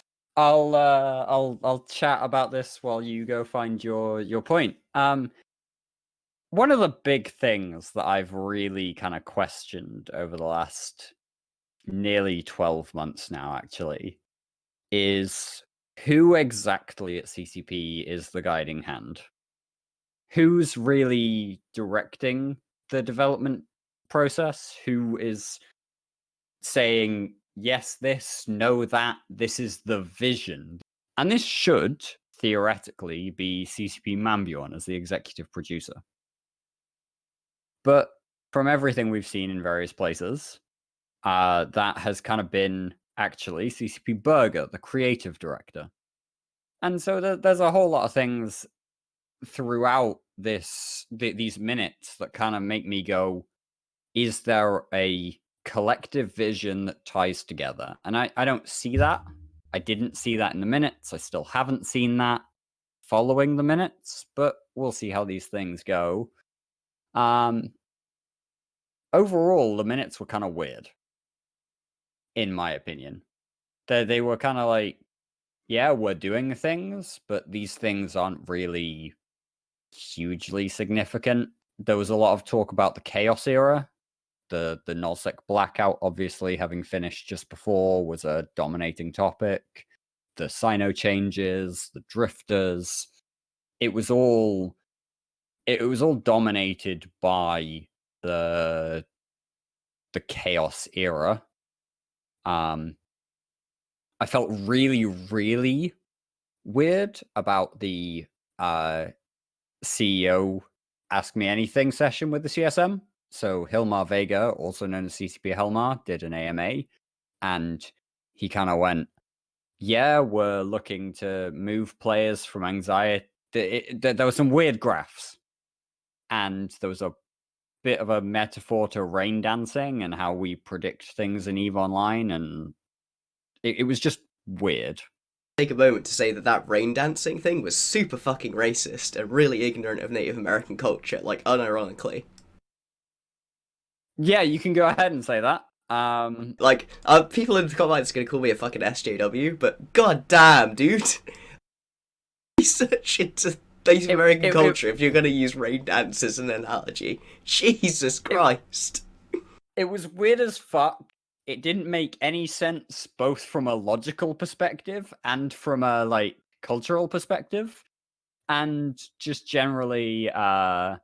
There is absolutely no way he'd be okay with people explaining Norse culture in those kind of terms. No way.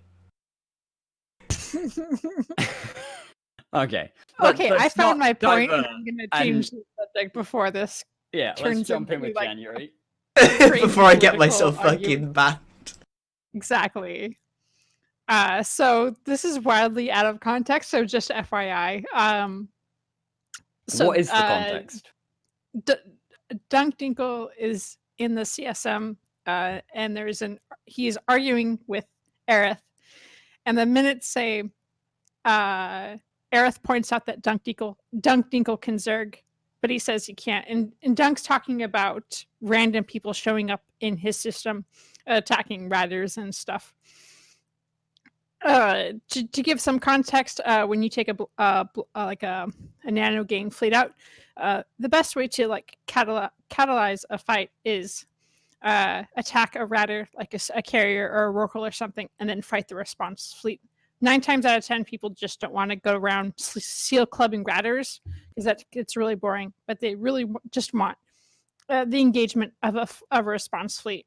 And so he goes on and says there's now a huge political debate, argument between Aerith and Dunkdinkle about fighting and risk aversion, not wanting to feed, the demoralizing aspect of repeatedly going out in cheap random ships to combat the attackers, all while Dunkdinkle is outnumbered. CCP Spider is confused.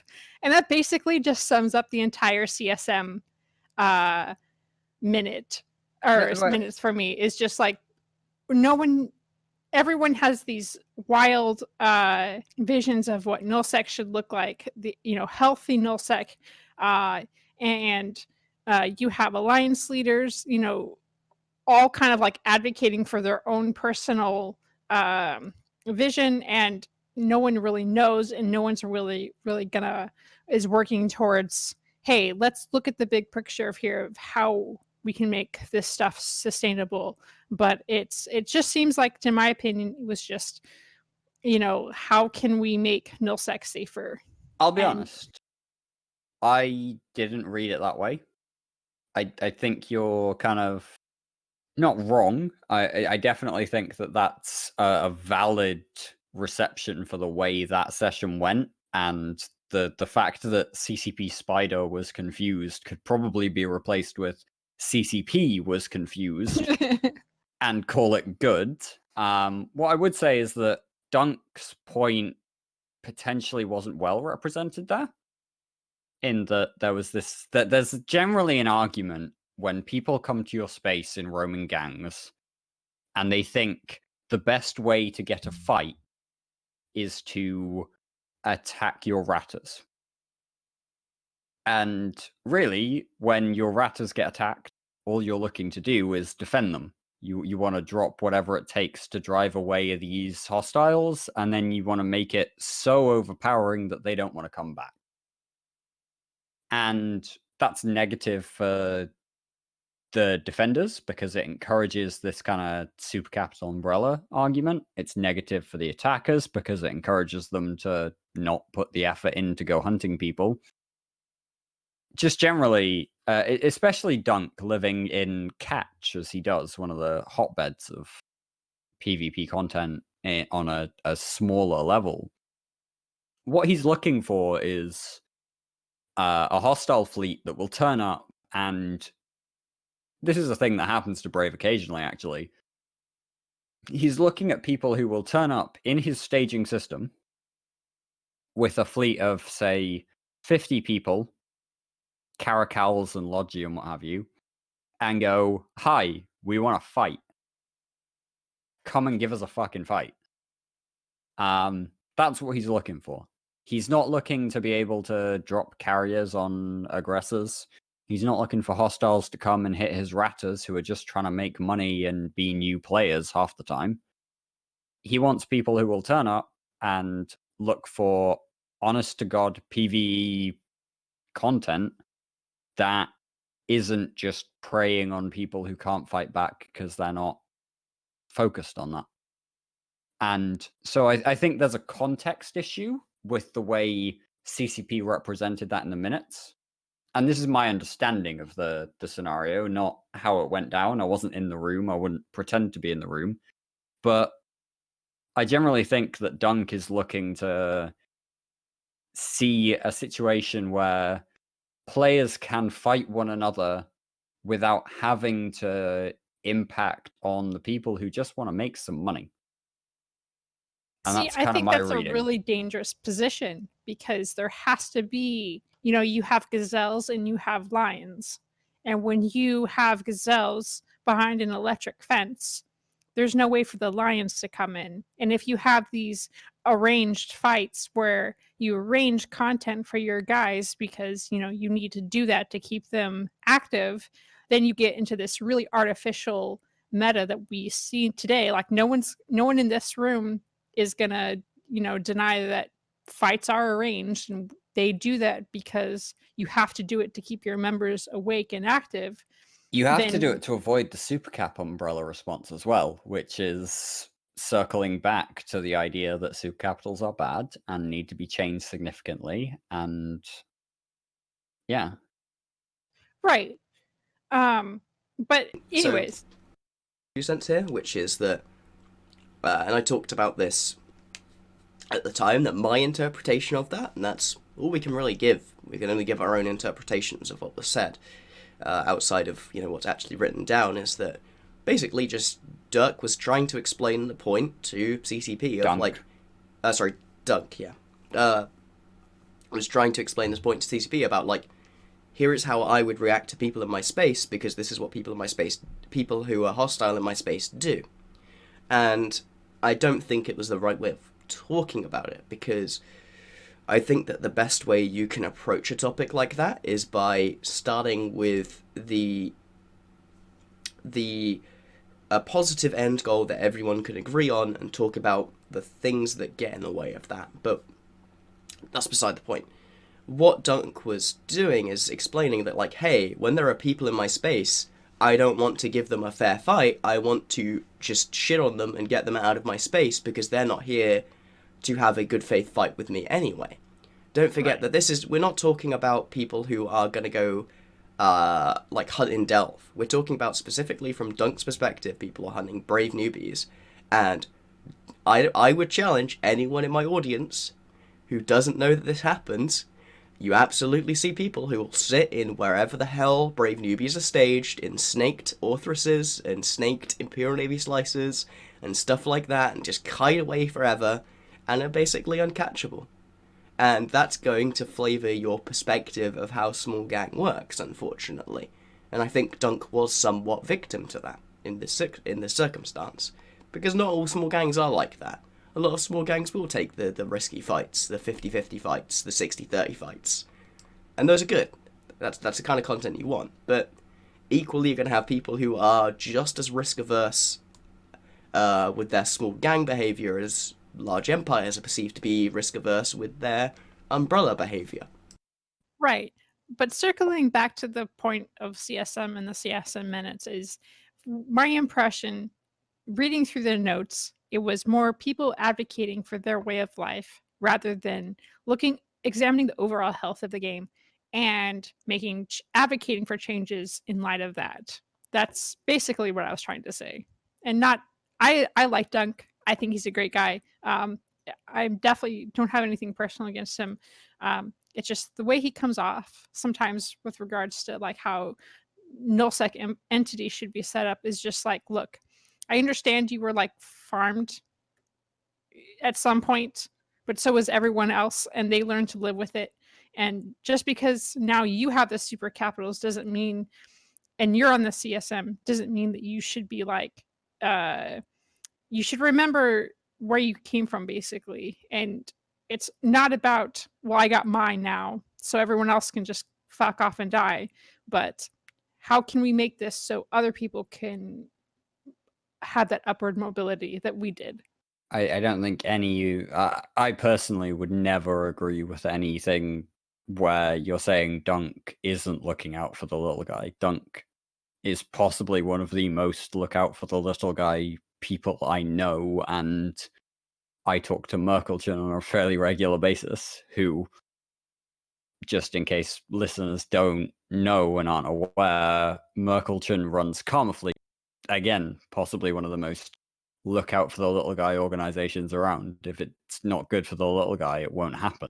Pretty You see much. that, but Imperium basically has the entire Not collection, the or the Imperium, entire Karma Fleet specifically.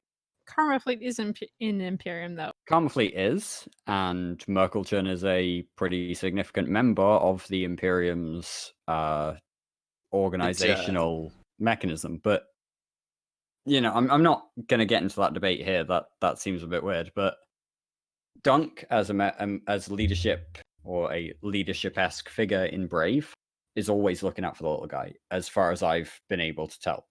Merkelchen does the same thing as the leader of Calmfleet, always looking out for the little guys who are joining us and trying to learn the game.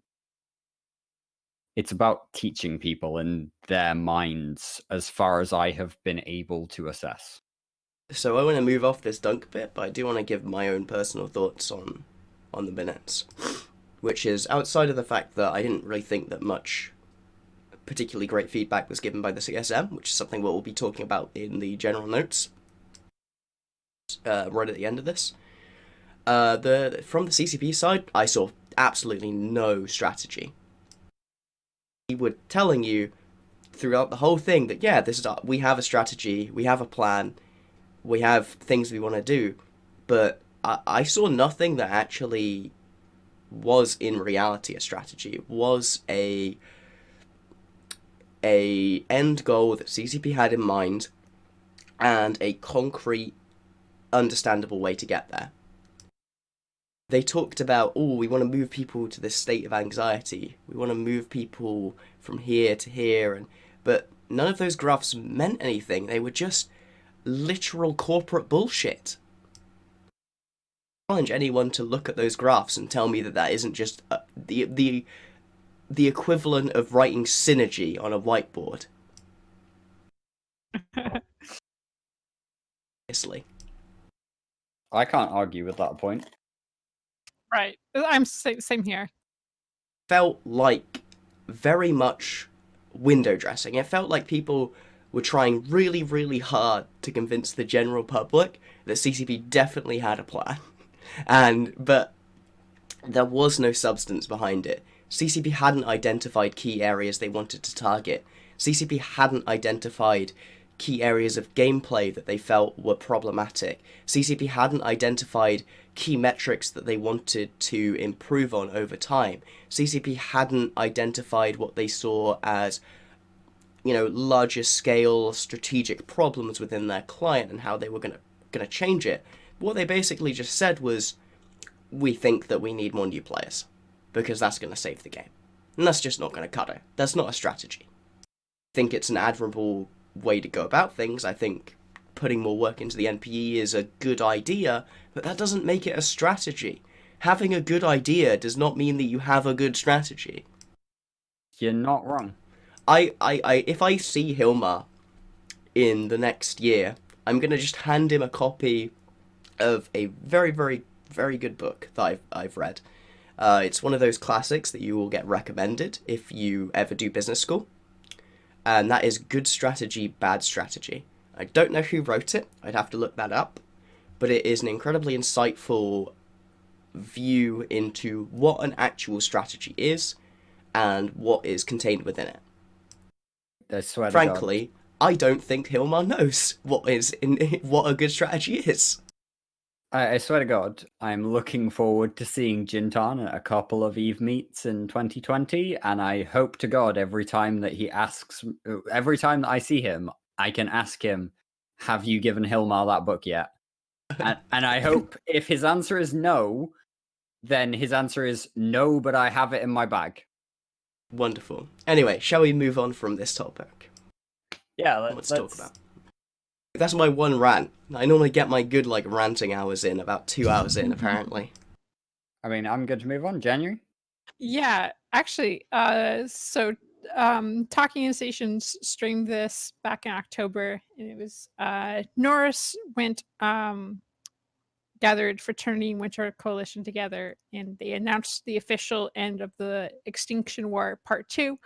They were retreating from Detroit and Wicked Creek and their systems in the southeast, and they were moving to Outer Passage under the umbrella of Pandemic Horde.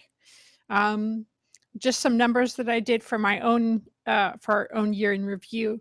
The campaign cost Legacy approximately 11 trillion, and that was between April and October, and compared to 8 trillion from Winter Coalition.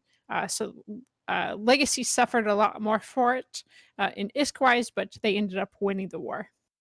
I mean, I suppose that's an acceptable sacrifice from the legacy viewpoint. They lost more risk, but they ended up winning, a significant amount of space. They pushed their enemies away back up into the drone lands for a while. Just generally, that was a positive outcome for Legacy, especially when you consider that Legacy managed to basically obtain 5 keep stars from Winter Coalition using goblins of all people as an intermediary, as a trusted third party. That particular bit was of interest to me because obviously Gobbins is the executor of Pandemic Horde. It was interesting to me that Villy was quite happy to use Gobbins as a third party on a structure transaction of such value. We're talking about a trillion-isk, roughly, maybe a bit more than a trillion-isk for 5 keep stars. When PanFam and Pandemic Horde are blue to Winter Coalition. Like I said, like we discussed a little bit earlier, it was kind of the writing on the wall when they formally blued each other earlier, and so they probably had they probably knew it was coming, and they had made arrangements. Well, you could have seen that back in August when they started taking space in like Oasa and part in the east. So yeah. So whilst that war was ending, just as that was finally winding down, we started to see the end of it with the Keep Stars signaling the fall of the Taurid. Although I will say that the war kept going on for like the whole time. It didn't really stop even in December. We still saw clashes between Fraternity and AOM, who are obviously aligned with Legacy, right up until, in fact, we've had it continue to happen in 2020. So it's not like the strategic end of the war meant the tactical end of the war, if that makes sense. Damarung, as it were, in Oasa. After that, we did see, like I said, a new war start in Tino, and it once again focused around the Chinese, with Ranger Regiment being the defender primarily originally on the Dead Coalition side, being invaded by Veni Vidi Vici and the Stars of the Northern Moon, who are 2 relatively new Chinese alliances that moved in with the HRE up in Peregrine Falls, I believe, and Oasa as well. And they moved out from there and made basically a surprise attack on the Dead Coalition territory in Tino, which had been previously occupied by PanFam prior to the Glassing of the North, and then Dead Coalition ended up running in there and taking care of it. And to begin with, this was relatively small. This was 50 versus 100 man. 50 to 100 man fights. Mostly in AU time zone. We saw some incredibly wacky doctrines with the Veni Vidi Vici people and the Sons of the Northern Moon using quite a lot, which is a blast from the past for those of us who happen to remember when those were meta. But progress was made fairly quickly, them taking about 2 constellations out of Tino. But from that point, it stalled, and literally, even if we go and look at the Sov map right now, the extent of their holdings are pretty much the exact same as they were just a week or 2 after the start of the war, because that surprise attack really caught Ranger Regiment with their pants down, and they were unable to mount a defense until the entire coalition was actually able to pivot and help defend Tino. Yeah, I mean, even to this day, that fight is still going on. I think the newest iteration is called the Impeachment War or something, which is an awful name. But I think it's over at Talking in Stations. We kind of had a talk about it, and we talked about we called it the War of the Dead because of Dead Coalition, and that it's being fought in primarily China time zone. But yeah, who knows? It seems to be really another really grindy war where each side is just going to brawl it out in each other's opposite prime time zones. So who honestly knows at this point? Yeah, this is something that's unfortunately going to continue into 2020. We don't really know how it ends. You know, kind of one of the cooler things about EVE Online, I guess, when it comes to the politics, is the fact that things do actually continue, even though we're at the end of the year. Things that happened in 2019 are still going to very, very dramatically impact 2020. One other piece of news that happened a little before this, but is slightly less important, was Ranger Regiment adopting a new leader in Miss Rabbit. And this was something that was very, very widely reported on, because the way that Miss Rabbit became the quote-unquote leader of Ranger Regiment was by just paying the old leader a ton of money and getting to just jump into that honorary position. And this is something that was kind of really heavily misinterpreted by the Western audience, who, as almost the equivalent of straight up RMT, like someone just going in there saying, all right, here's a ton of money, you now belong to me, you will do everything I say. And in practice, that's not really at all what happened. Unfamiliar, I think January, you had by far the best explanation of this by describing people like Miss Rabbit as whales for their organization.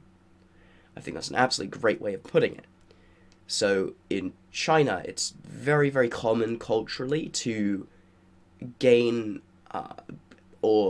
gain social standing by literally just paying for stuff and by providing for that social group. And that's something that translates very, very well into video games that have a real life money aspect to them. And that's pretty much what happened here. Before this, we understood that she was also financially invested in Ranger Regiment.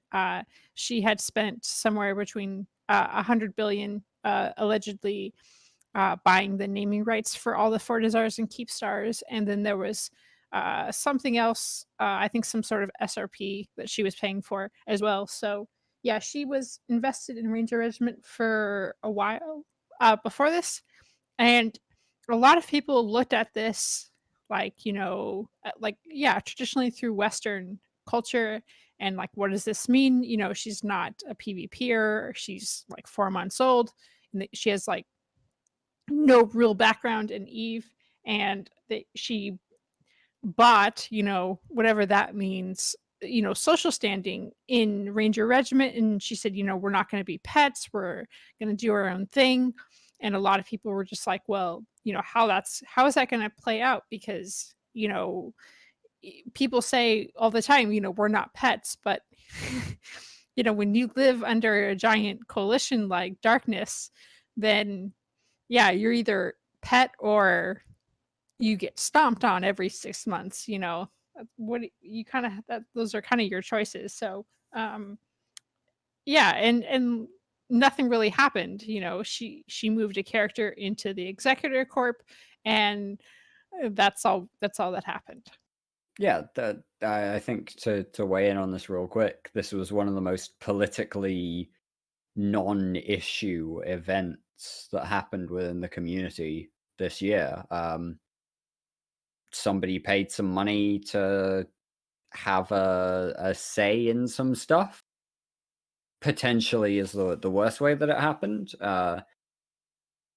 In the as you pointed out already, Jin, the way that it probably actually happened is they decided that they could contribute by paying some money and buying some ISK and then giving that to the alliance to kind of improve the experience for all of the people involved in that alliance. And they got some recognition for that. They got a bit of feedback, potential from that. They got to have their say.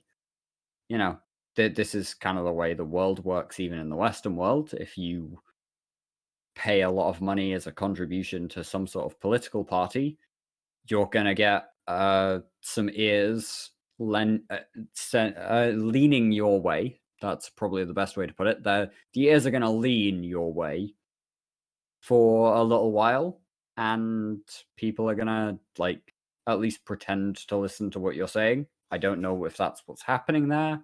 I don't know how much influence she has, but this is one of those things where wonderful, somebody invested something and got a bit of a return.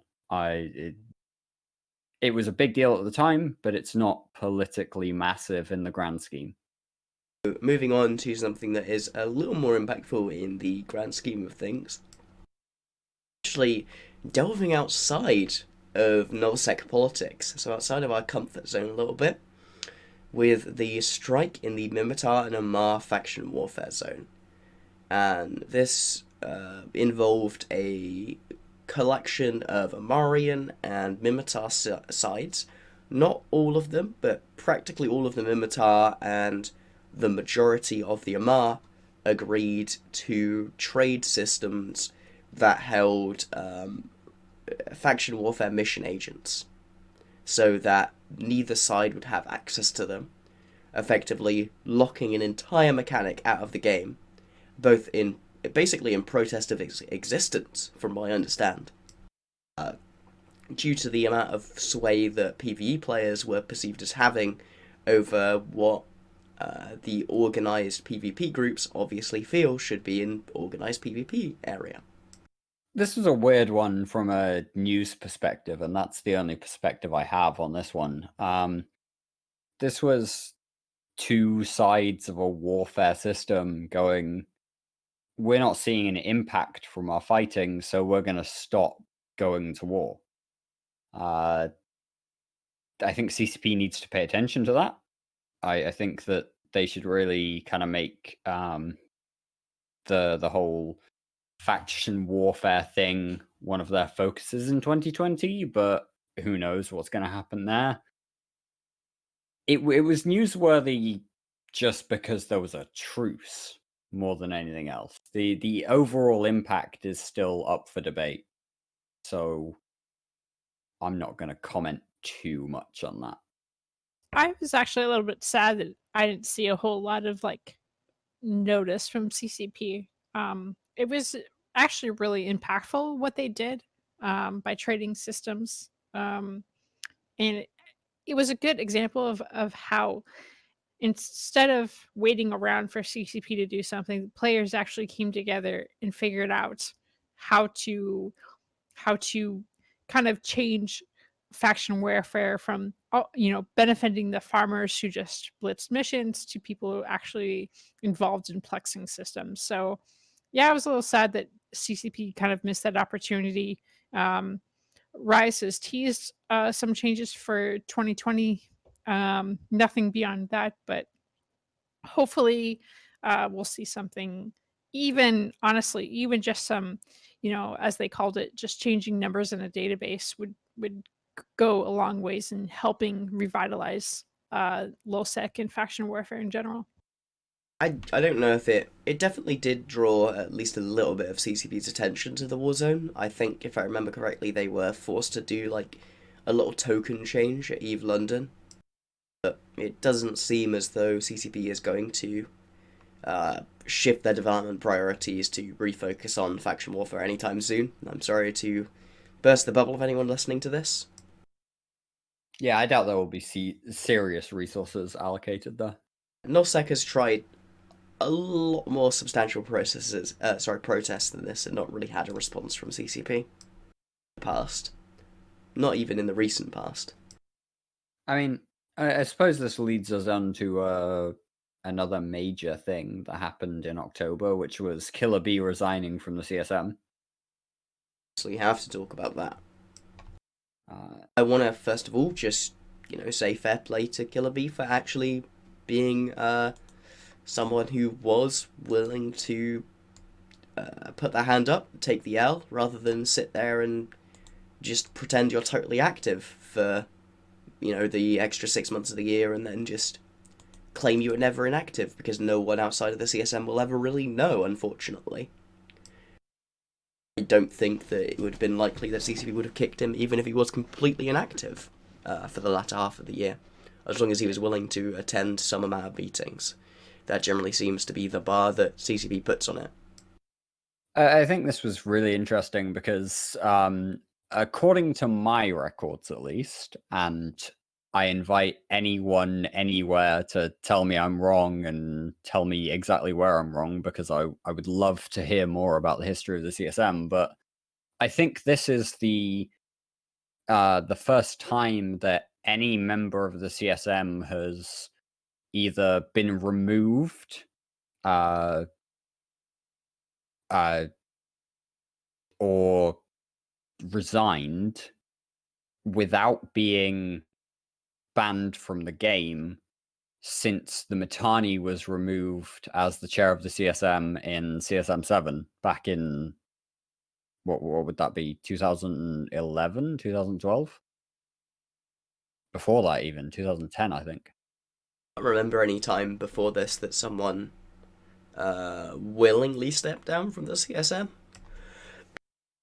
Bracken was obviously removed during my time in the CSM, but he literally never said a thing. Interact with us at all, so we kind of knew that was coming. Yeah, I think this is a really positive thing from Killer B. He made the right decision if he couldn't commit to that kind of level in terms of feedbacking, giving feedback to CCP. I think he made the right choice. Yeah, I think it's just kind of hilarious. Well, not hilarious, but just kind of sad that, it's really easy for these guys to get on the CSM. Like they don't have to have a huge campaign. They just basically say, "Hey, I'm running for CSM. Vote for me," and the line members will vote for them. You can basically just make a ballot and just pass it out, and then they just like flake out. 6 months down the road and not really contribute anything. Meanwhile, there's people who literally like spill their guts on campaigning and talking to people and getting votes, and they like never have a shot because they don't have a huge alliance supporting them. So I think the CCP is pretty good, or CSM is good. Definitely, there have definitely been years where it's been better, and this year it definitely does not look like it's going to be that year. It's worth noting that Killer B had been on CSM 13 as well. So Killer B was an incumbent CSM who was really, really active actually during his CSM 13 period and was re-elected to CSM 14 and then resigned, rather than it being a new member of the CSM who hadn't had any experience beforehand. Killer B was That's very true, active in but CSM 13. it still doesn't change my point that No, he kind of knew that he wasn't going to be active this year and just decided to take someone else's spot that could have been more influential. it's potential that he didn't resign until October. The CSM elections were in April. It could have been that his circumstances changed. I'm not going to That is judge him actually for... what happened. If you Yeah. actually go and read his announcement, basically, or at least his stuff on his public social media, so I'm not really doxing him. He basically came into possession of a house that needed significant renovation, and he ended up having to make the decision of like, do I do the CSM or do I do this house? And he made the decision to figure out that house and make a place for himself to live. I don't think anyone is going to begrudge him that at the end of the day. He had the ability to say, after realizing that it was going to be a choice between those two things, to say, okay, well, I'm going to officially resign. Yeah, for sure. Like this space game, this space game is great fun for everyone who plays it, but I would really be concerned about anyone who chooses it over a major real life opportunity or commitment. So say that the CSM really isn't fun. The CSM is not the game. Talk about that another time. Please, Jin'taan, tell us how you really feel. I don't think Jin's capable of telling anyone how he feels beyond how he really feels. No. No, in the first place, that's the real question. You don't like lying to people. You have too much fun telling the truth and then watching people splutter. Anyway. Replacing Killer B, very apt psychoanalysis, was Sword Dragon. Again, this is the second time actually that he's managed to quote-unquote Gorski his way onto the CSM, as I think the correct term is. So we'll have to see if he manages to repeat the hat trick that Gorski managed to pull off by getting sideways into 3 separate CSMs. He's, said it before, I'll say it again. I had a lot of respect for Sword Dragon as a CSM candidate. I didn't agree with a lot of his ideas, but I thought he was very willing to listen to reason and try and present his arguments in good faith to CCP. I'm going to really say on that topic without breaking it in again. I mean, I know it sounded harsh to Killa B, and I'm sorry if it did, Killa, if you're listening to this. I don't know. It just felt like listening to other people who had campaigns going on that, spent so much time trying to organize and, uh, shake babies and kiss hands. It felt kind of a slap in the face to them, and just kind of like looking at people who just get recurringly, not that it's bad, but people who just basically get in because they have their name, and it seems like what actually, we go back to this, like, what actually is useful for the CSM. Is it actually something that we need to keep investing in year after year? I don't know. We'll talk about that right at the end, I think. After that, well, not specifically after that, sorry. We do have something that's kind of coming along at this period of time, and that's all the little wars in Tribute and Vale of the Silent and the area that used to be the North, quote unquote, start really kicking off. We have Triumvirate deploying to Tribute. We have these kind of small border skirmishes in Vale of the Silent with the Rook Capel Pet Coalition going in through there and attempting to kind of disrupt the settling of the DEF coalition. It's just a bunch of border skirmishes. It's not super duper politically important, but it is worth noting because these are the kind of little battles that a lot of people enjoy taking part in. It's up the continuum of war of EVE Online. Yeah, I think I referred to this earlier on the podcast, and I definitely referred to it a couple of times as we were prepping for this as the Tribute Fight Club. Tribute, Pureblind, Vale even. They're all kind of interconnected at the moment. There's a lot of spillover. I think this is one area that people should really be watching for really an idea of what EVE Online is. It's where people go to just fight each other for the sake of fighting each other. And I can really respect them for that. Yep. It's one of the real positive things, I think, of 2019 is just watching these little entities strike out. You have basically people like, I've never heard of Reverberation Project. Unspoken came over from back east when they lost the Quiet War. Trigger Happy was a Imperium Sig under Kendar that decided to do their own thing. So it's pretty awesome. Roque Capel had lived in the north for like years and years and years.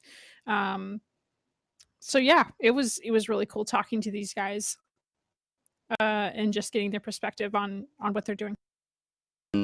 That said, we do have something that's even more exciting for me, at least personally, right at the end of October, which is the first of the Team Talos updates. And this one was relatively small. It was just a buff to basically every ship's warp speed, and you know what? It was great.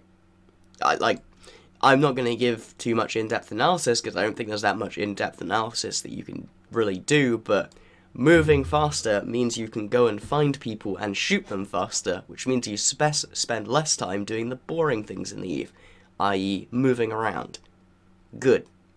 Yeah, this is pretty solid.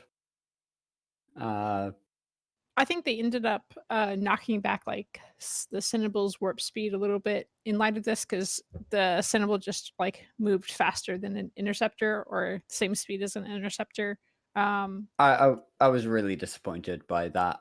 It was kind of I like know. they buffed everything from cruiser up, and then they knocked down all of the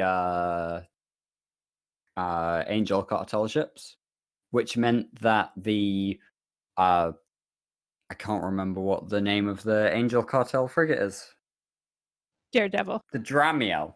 That's it, the Dramiel. Okay, so January is technically correct because the Daredevil is also made in the lore by the Angel Cartel, but the Daredevil is the Serpentis hull that shares the same model. Anyway, the Dramiel didn't receive a buff, and then later on it got a nerf down. So the Dramiel is now worse than it was because CCP never buffed it in the first place. And I feel kind of bad about that. But yeah, this to move back to the warp speed changes themselves of cruisers and up. I think that was a really positive change. It made Eve feel a little less small for the people who liked roaming around and just, seeing what fights they could get. And that's a really positive thing because Eve has felt really empty and people have felt like they're going too far for fights in the last year or two. So overall, I think that was a really great change. Right. And again, not to spoil anything, but we're going to be seeing changes like these coming on like every 2 weeks or so. And that kind of rolls into do we want to talk about Vegas? I wasn't there at Vegas. I wasn't really watching Vegas at the time. It didn't really capture my attention because I live in Europe and I don't want to have to stay up that late. What did you guys really get out of it? Because I was waiting for the kind of like highlight package to come out, but then there just wasn't a highlight package. Moved on. Talking to people, everyone was waiting for like the Citadel fix, the Super Capital fix, the Titan fix. They were waiting for like this big ass keynote to come out, and it really didn't. But I think talking with people post keynote, a lot of people were really pleased with the rollout of Team Talos, headed by CCP Rise. It's a smaller, quicker update to the game. So we're going to see a lot more different ship tweaks, like warp speed. The next update was interceptors. They did something pretty clever for October where 100% of the loot dropped in a PvP fight or non-consensual PvP fight. So yeah, it was and he described it like, we're not going to have these big Jesus features every 3 years, but we're going to be more conscious of the game, week by week, and we're going to make tweaks as we see fit. And so the game doesn't really stagnate. And it feels like, CCP is really has their eye on like, yeah. So Shield Slaves, probably not going to come out next year, but we're also going to get whatever 52 divided by 2 little updates throughout the year that are going to change based on what the game is going through at that time. Assuming that Team Talos continues to exist because CCP has a long-standing history of cutting things like this. That was my immediate reaction to that statement as well, I'll be honest. Team Talos, as announced at Eve Vegas by CCP Rise live on stage. Actually, no. I think Team Talos was... No. Yeah. CCP Rise announced Team Talos on stage at the keynote, and then he had his own particular, like, specific session where he talks a lot more about Team Talos's vision and goal. But Team Talos is a thing that a lot of players have been crying out for years. It's a balanced team. And I'm really looking forward to seeing how the balanced team manages to balance the game. I hope they start to stride a bit more. I hope they do a bit more out of the box thinking. They've done a lot of balanced passes so far that have felt good. They're things that really could have stood with happening a while back, but at the same time, they've done a lot of changes that could have done with happening that could have gone a lot further as well. The Munin nerf comes to mind as well as an immediate thing The Ferox nerf comes to mind as well. These are things that are dominant metas. The Ferox in the battlecruiser class, the Munin in the heavy assault cruiser class. These things could have gone further, and they didn't. And because they didn't, really, they fell flat. And so I hope that Team Talos, continues to get the support that it needs, because we do need a team like that can pivot and change their focus depending upon the needs of the game. But also, I hope they learn to create bigger changes and really start to play about with the meta more. Yeah, so and now they announced it at Vegas. Changes beat around the bush, changes to command destroyers, and I think it's a great contrast to how they changed the Munin. So they were really light on nerfing the Munin. I think they just made it a little slower, a little less agile, but they really scaled back how the bushes could be used on a grid, and that was really influential because the only way to fight under a super capital grid was with bushes, uh, the microfield generators on command destroyers. And so there was this meta that Initiative played with for like a year, and then they really brought it out in full force, like I want to say like around December of 2018, maybe a little bit earlier. And I think the pinnacle of that was their jumping Raven concept, and that's how they knocked down basically Hard Knocks' home system. And they like really scaled that back, and they just lightly touched the Ferox and the Munin, which are probably the most popular attack battle cruiser and heavy assault cruiser. Um, and so it was just like, kind of like, not what the fuck, guys, but it's like, you were like really gentle with these ships and you were like really heavy handed with this. But overall, there's less opportunity to fill in the vacuum that the Bouchers made than there is with the other two, because I mean, you have the Roke, you have the Naga, you have Eagles. There's a lot of things you could have replaced a Munin if they fell out of popularity. With the Bouchers, there's only one mechanic for that. For sure. I mean, the Feroxes are a bit more questionable. The Feroxes never really the nerf was so light and to such a niche aspect of the Ferox. It was largely to the mass aspect and how well they could travel through wormholes, and that really doesn't matter to battle cruisers traveling through wormholes.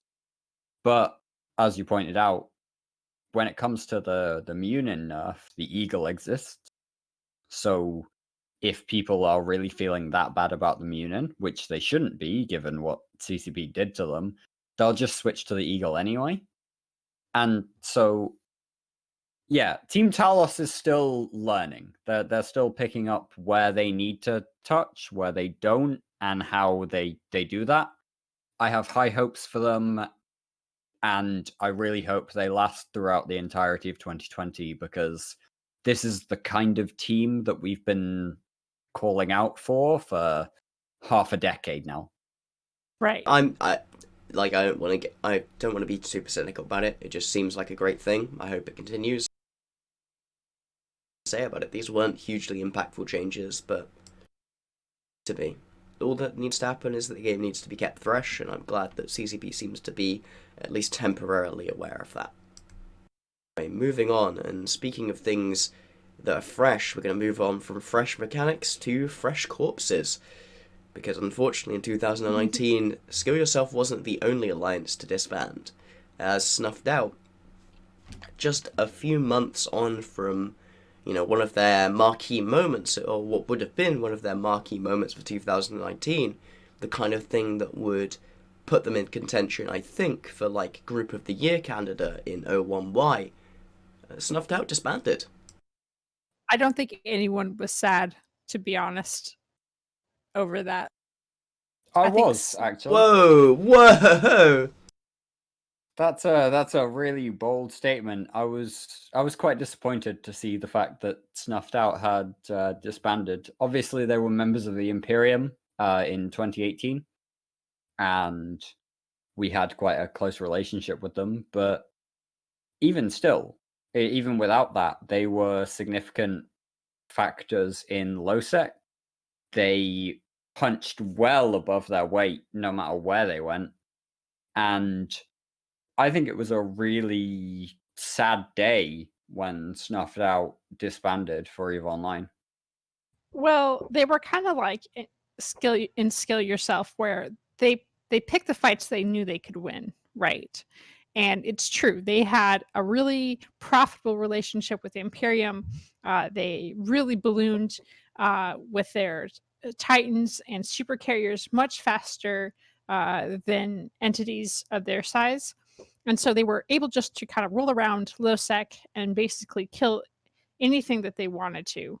They You've killed got to pretty remember, Snuffed Out joined the Imperium in 2017 following a decrease in the amount of activity in LoSec. Had LoSec still been profitable content-wise, I doubt Snuff would ever have joined us.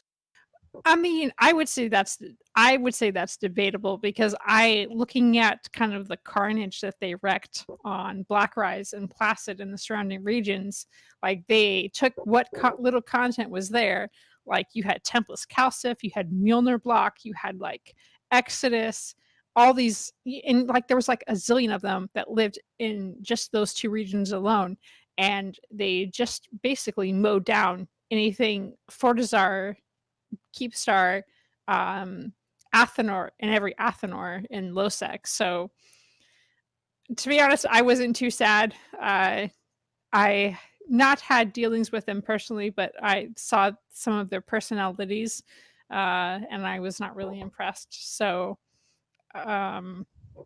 yeah, sorry, but not sorry. Well, fair enough. I mean, I personally was sad to see them go as one of the few remaining nomadic, purely PvP focused entities in the game. Pretty much it for me. Like, they were a disruptor. They started a lot of fights in 2019. And unfortunately, their playstyle of just running up to people, punching them in the mouth, and seeing what happened just isn't viable in 2019. Had to pack it in. Well, I don't know if it's not viable, because they certainly had a lot of success. I think Haiwanto and Tau AD, for whatever reasons, real life or not, decided to pack it up. But you have to also remember, allegedly a snuffed out member was the reason why Brisker Ball was removed from the CSM. He reported false information to another CSM member, which escalated up the chain. So I don't know. My opinion of them is not very well, just because of that and a couple of other things. I know Triumvirate was probably pretty happy, because they would drop dreads on basically anything those guys tried to do up in Pureblind and Syndicate. So I think they were happy not to have that on their doorstep every single day. Coming out of that, Volta, I think, definitely got most of them. Elitist Ops, which was a very old PL Corp, went to Volta, and then Adversary went to Tissue, which is Psychotic Tendencies. So Volta is going to be the next one to watch for sure, as far as high tier nomadic PvP. That said, let's move on to November. And one of the first things is something I guess that's relatively minor for us, but that's probably going to be big for a certain section of the population. And that is the Korean localization being launched. One of the big things about this is that we've skipped right into the middle of November. So early November, following Vegas and Snuffed Out, was very quiet. The next big thing to happen wasn't Player Run. It was CCP announcing this Korean localization. They did that at the G-Star event in Korea. This kind of follows with the Pearl Abyss ownership thing. It stands to reason that Korean localization will be part of that. But it also stands to reason that CCP would get a ton of support from Pearl Abyss to focus on their Korean and Asian player base, which in my mind is actually a really good thing. The more players we have in this game, the better the game can be. Yep. I'm definitely not going to say anything bad about more localization.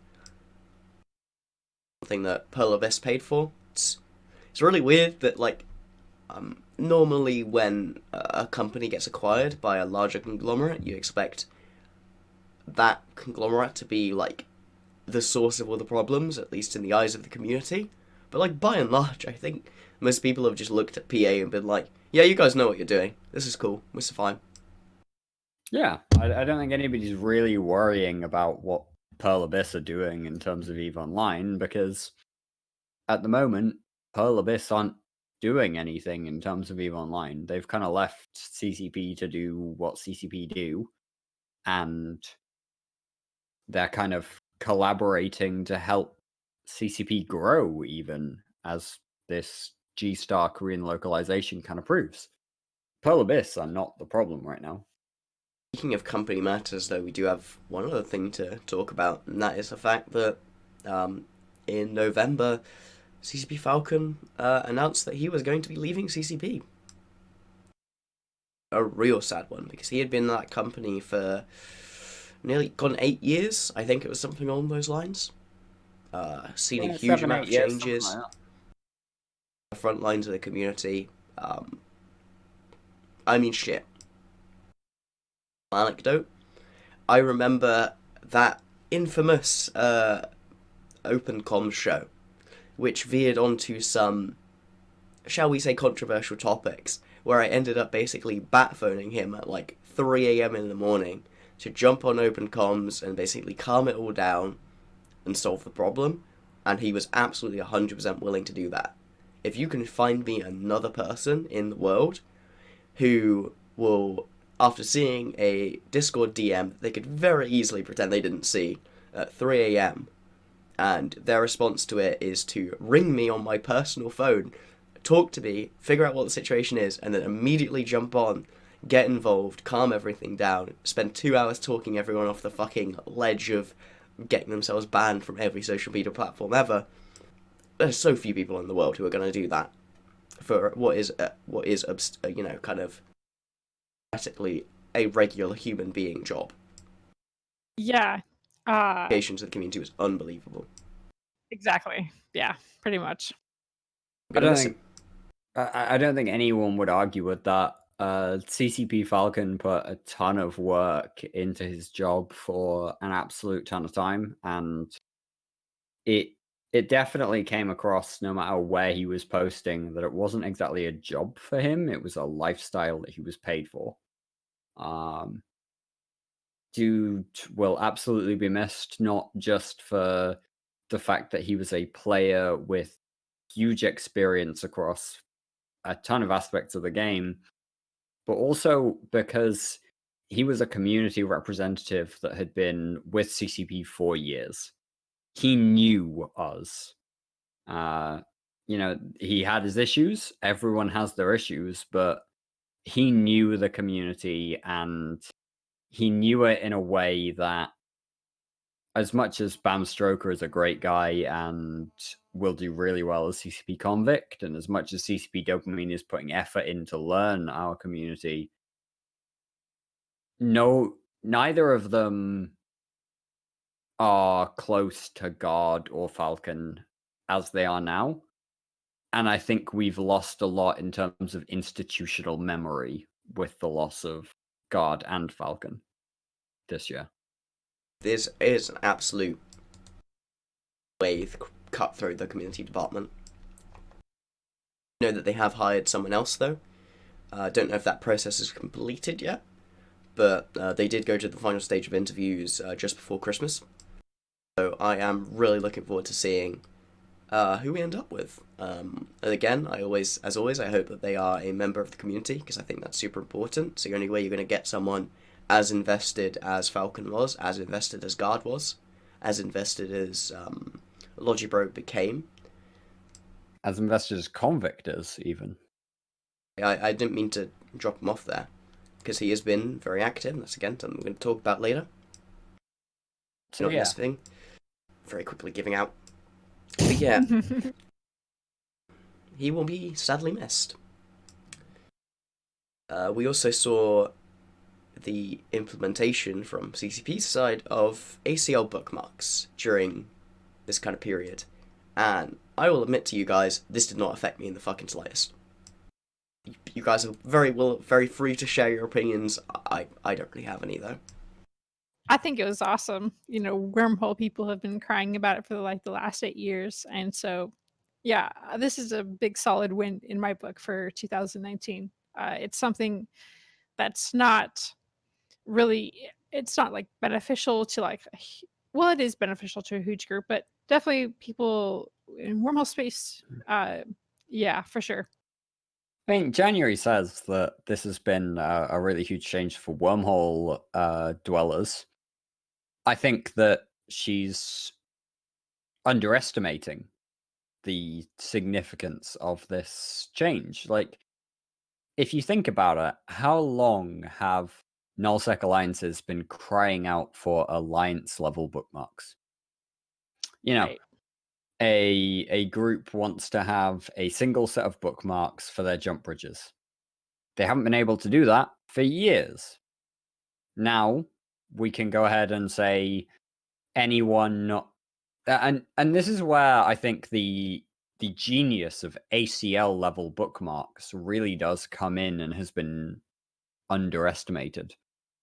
ACL level bookmarks don't mean your alliance. They mean your coalition, which is a thing that has never been formally recognized in EVE Online. We're talking about anyone who is blue to you, potentially. Anyone in the alliances of the Imperium, or PanFam, or Legacy. And you can change those bookmark accesses as different alliances join or leave those coalitions. So if a group joins Legacy, they can immediately be added to the bookmark list. If a different alliance leaves Legacy, Legacy can immediately remove them from the bookmark list.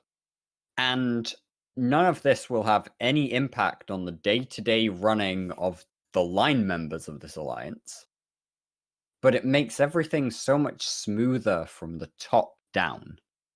And I think it's not to be glossed over. This is going to be pretty great for the people who CCP class as enablers. The ones who really do make sure that everything runs smoothly. So the reason why I hesitated just for a minute back there is it was something Larrikin said at one of the roundtables at Vegas. He said, if you guys want chaos, if you want less stagnation in nullsec. And I'm trying to remember exactly what he said, but he said you need more gig X's and you need less alliance bookmarks. And I would argue that alliance bookmark doesn't really fall onto that because it's something that helps organization, which I think goes a bit too far in certain how easy it is to scale with a massive coalition. But it's something that you had to do all of these like weird steps to share bookmarks. So the fact that you have bookmarks that expire after 12 hours, which is like a good length of time for a wormhole. The fact that you could have, NPSI fleets, you could share bookmarks for those guys. Signal Cartel or uses them, and the Eve Scout guys uses them, where you basically can add yourself to their ACL list and you could get the Thera bookmarks that are updated. That's amazing. That's what we kind of need.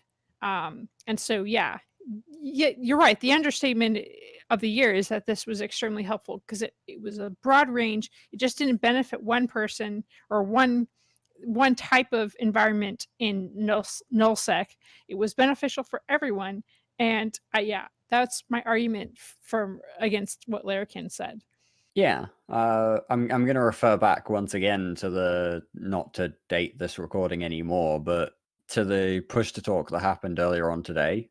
That's the 4th of January. is that we talked about good complexity and bad complexity. Bookmarks are a complex thing, but bad complexity is basically restricting that complexity to people just because of their association. Good complexity is allowing you to choose who gets access to the bookmarks that you've recorded, be it a small group of players that you really enjoy running with, or if it's a good logistics wormhole to Jita, for example, your entire corporation or your alliance, or even, based on the ACL thing, your entire coalition. They can all go to Jita, but you can still have that bit where you keep certain bookmarks quite close. So I think that this has been a really good change in terms of the potential complexity, but also the way in which we can use them. Well, on November the 25th, we had a slightly, I don't want to say inauspicious, we had a very interesting anniversary, which is that the first alliance in EVE that was created, that still stands, sorry, the oldest alliance in EVE Online that is still in existence, Ushra Khan, finally turned 15 years old, officially in the game. Now, obviously, Ushra Khan and the other elder alliances like CVA and Stain Empire also turned 15 on that same day. 5 30th. days later, yeah, sorry. And yeah, this is just a cool thing. It just shows how long-lived EVE is. Yeah, for sure. The idea that we have alliances turning, a decade and a half at this point, given that EVE has only been going on for 17 years as not even quite 17 years as a live game, is huge. It shows just how dedicated not only the player base is, but we're talking about, this legacy, this culture being passed on from leadership team to leadership team. And I think that's a really positive thing for the game as a whole. We're talking about this tradition being passed down now, and I can't say I think that's a bad thing over such a short period of time. Right. Okay. So while Jin'taan rests his voice for a little bit, I think the last major thing that happened in November was a failed dread bomb by ex Imperium FC Pittsburgh in Tenerife. And I want to say the system is PKE TAC. So what happened was he had been planning this up and he had staged out of a Imperium Keepstar or Fortizar in Esoteria, I think, maybe, possibly. And he had dropped on some Rorquals and was intending to dread bomb the incoming super fleet. But what happened was, because of these new Cyno changes, his recon Cynos got screened off really easily and really quickly, and he did not have backup Cynos in range. So it ended up being like, it was kind of like how the test dread bomb went up in Geminate or Losec earlier on. They had a bad misplace of their dreads and they just got cheesed off by Titans. So they would end up losing around 300 bill from the Imperium side. And like literally a day later, Pittsburgh was removed from the Imperium. And there's like a whole like backstory to this, but what we do know is, yeah, there was rules regarding this Fortizar and what could and could not be done, and it was anchored by Imperium in legacy space for mutual defense, and it was used as a drop-off point for dreads against Rorquals and Titans or super carriers, which was against the rules. So Yeah, that was a certain part of it with Pittsburgh for sure. These things happen sometimes that kind of grow and grow. That's basically what happened there. What that kind of did feed into very quickly, though, was early December with the largest PvE loss of the Imperium ever. This was an attack on a Fountain Locust fleet. For those of you who don't know, a Locust fleet is basically a chunk of Imperium Rorquals going to an area of space influenced by the Imperium, where we have a number of moon mining Athenors and Tataras, and mining out the really valuable moons over the course of about 3 or 4 hours. That Locust fleet on the 1st of December was ambushed by the Delve Pest Control Group, so Olmeca Gold, Pittsburgh, a couple of others whose names I can't remember off the top of my head, but they will no doubt make a fuss. I know And Chasu. He's Chasu is the one of them, absolutely. So yeah, it was kind of a great fight. One, they I think it was very hubris of, I think it was Jay Amazing who said there's never been a locust fleet that got dropped on, and then like during that same day it happened.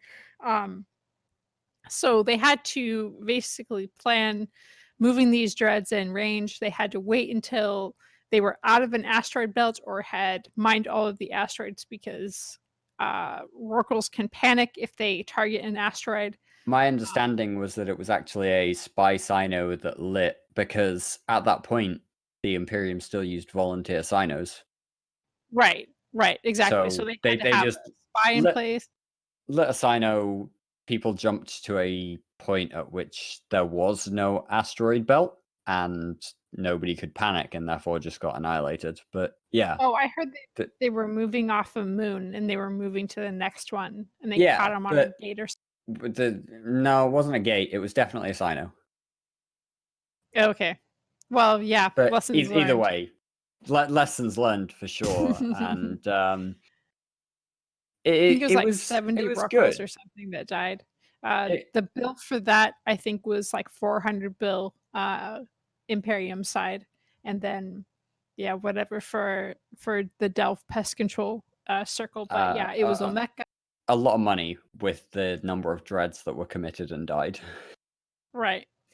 And I don't know. It's I thought it was kind of interesting because the same level of organization that the Imperium has to use in coordinating these guys, um, the same guys, the same enemies have to employ to catch them. And I think that's really good, healthy, where, if you want to grab a big fish, right? And there's a lot of risk. And if it goes right, it goes really well. In that case, it did. But yeah, good for them. Yeah. So after that, we had another little small kind of thing of celebration, which was the first downtime. As I think that was the best way of putting it. And that's the first day without downtime, December the 4th. Cool. Yes. Didn't play during that time, but seems neat. As someone who often gets up at like 10 a.m. There is that point where you're like, well, I could log on, but I'm only going to be able to play for like 50 minutes, and then my play session is going to get interrupted, so I'm going to go do some real life instead. And, I wouldn't lie, if there was no downtime, it would probably change my play patterns considerably. I always See the data on it, for sure. I always liked it because I'm kind of a night owl. So when like 4 a.m. rolled around and I got that notification, it's like, okay, it's time to get ready for bed. So yeah, we had something that was controversial. Just one in that same week, I believe, which was the announcement of the HyperNet Relay. And oh boy, that sure is a thing that exists. I will admit that I have bought exactly one ticket on the HyperNet so far, and I'll have I won a Drekvac, and I quit whilst I was ahead, and I will never be playing in that ever again, because I absolutely have a very addictive personality, and I do not wish to gamble all my ISK away. Yeah, so I definitely did not have your success. I joined 48 of them, and I won two. I won an Ashimu and a Nanazu blueprint BPC. So, yay me. Uh, if the audience wants a really good holistic show about it, the Meta Show did a really good episode like 3 weeks ago, I believe, on the Hypernet Relay. I highly recommend it. It was an absolute smash job of a show.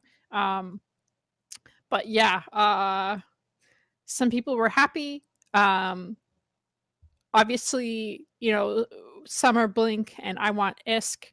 Eve gambling and Eve has always been a thing up to kind of recently.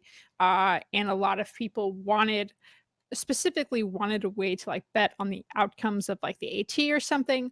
And this is not that in that sense, but it's more of a raffle where they called it a wealth redistribution, where someone can raffle off something high value, and the person has to spend less ISK than the item is worth to buy a chance to get this thing. So yeah, it was kind of interesting to play with.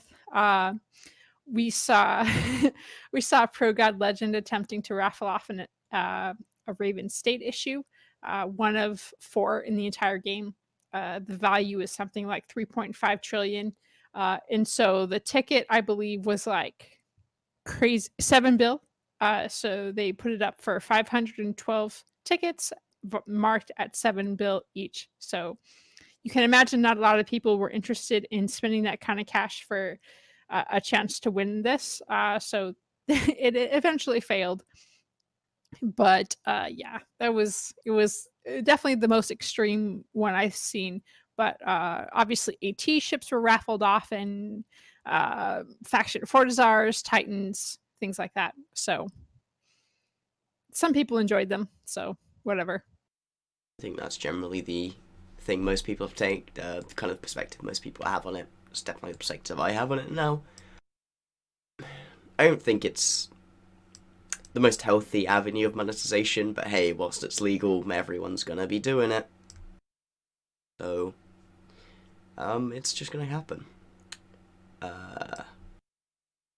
Yeah, pretty much. That the worst part about it was just how, like, overly wanky that introduction dev blog was. Oh my gosh. God damn! It's like someone swallowed a corporate manual. Like, It's like bullshitting it one of- reads like satire. Like I genuinely thought it was satirical when I originally read it, because really I was like, this does. is really funny. I really want to know who wrote that and just be like, really, dude? Whatever. But yeah, they could have worded that a little bit differently, but it was, I don't know. I just read it and I was just like, what the actual fuck is this? Sure, that's just so that they can. If I had to guess, January, the reason why it reads like that is probably because it was entirely written by the legal department. So that they can claim it's absolutely 100% not gambling. Definitely not gambling. Wink, wink, wink, wink, wink. And so hard your eyes fall out of your head. Basically. Right. So yeah, like I said, you could go. There is so much to talk about gambling in EVE Online, but the Meta Show really did a really awesome episode on that. So go check it out. Moving on in December, and this has been happening all year long, basically. But Inner Hell, I believe they are a Whoa, C5. we missed something else that came with that patch though, with the Hypernet Relay patch, and that was the kicking over sandcastles change. Oh, which that's right. Yeah. didn't do a huge amount, but it made it slightly easier to kill structures. It lowered, I believe, the amount of time that you had to. Oh god, what was it? Between the first and second timer? I think that's what it was. No, it was the final timer. It stopped you from setting a specific day that you'd be able to Exactly. defend on, if I remember correctly, for the final timer. And you know what? It was good. It's definitely not going to solve all the problems with citadels, but it doesn't have to. If you're going to be continually putting out changes like this, it's going to stop the problem from calcifying. It's going to stop people from getting salty about the fact that you're not doing anything about structures. This is amazing. This is the exact kind of thing I want to see Team Talos doing. I don't have any complaints about it at all. Exactly. One of their, I guess, the things that they announced, or the policies, I guess, that they announced at Vegas was like, we're going to take small changes more frequently. And we're not going to like jerk the wheel in one direction, but we're just going to like slowly step on the gas pedal, slowly step on the brake pedal, make a nice lane change, but not really do anything crazy. And this patch definitely was an example of that. So before defenders could pick the time and day that their structures came out of final vulnerability or final reinforcement. And what it meant was basically you could pick the time where it was most painful for the attackers to come and reinforce your structure. So you see that basically all of this year where Fraternity puts their structures in China time zone, Ranger Regiment puts their stuff, or Dead Coalition puts their stuff in China time zone. When the Imperium invaded in May, PanFam put their structures into AUTZ, so they would have to get their line members up at like 5 or 6 in the morning, or 1 or 2 in the afternoon European time, I think, and just try to rally their troops to get some DPS on the field. And basically this made it a little bit easier for the defenders to get their members on grid. So yeah, +1 for sure over that. So back on my Absolutely talk about the evictions now. So we did not cover this, but it was something to note because it's kind of important. Inner Hell, which I believe is a C5 Wormhole Corp, continues their eviction. This week, actually, they just finished Mouth Trumpet Cavalry's eviction of their C5 Wormhole. Their estimate in structures was, let's see, they got 5 Fortizars, 1 Tatara, 1 Sochio, and then the loot that they scooped from that was probably to the 250 275 bill range. I know for a fact in April they did Worm Life's, they evicted, not evicted, that's kind of a wrong term, but they burned down Worm Life structures, and I believe they were another C5, C2, I'm not sure. And the reported loot that they got, because you have to realize in Wormhole's space, J space, there is no asset safety. So if you destroy a structure, you get everything in it. And they got around 300 bill worth of stuff. So definitely very aggressive corporation. And they just go pick a target, watch them, learn them, learn their habits, and then pick their time to strike. We've seen all throughout the year. They also took out the Mighty Beans, I believe, earlier on in the year.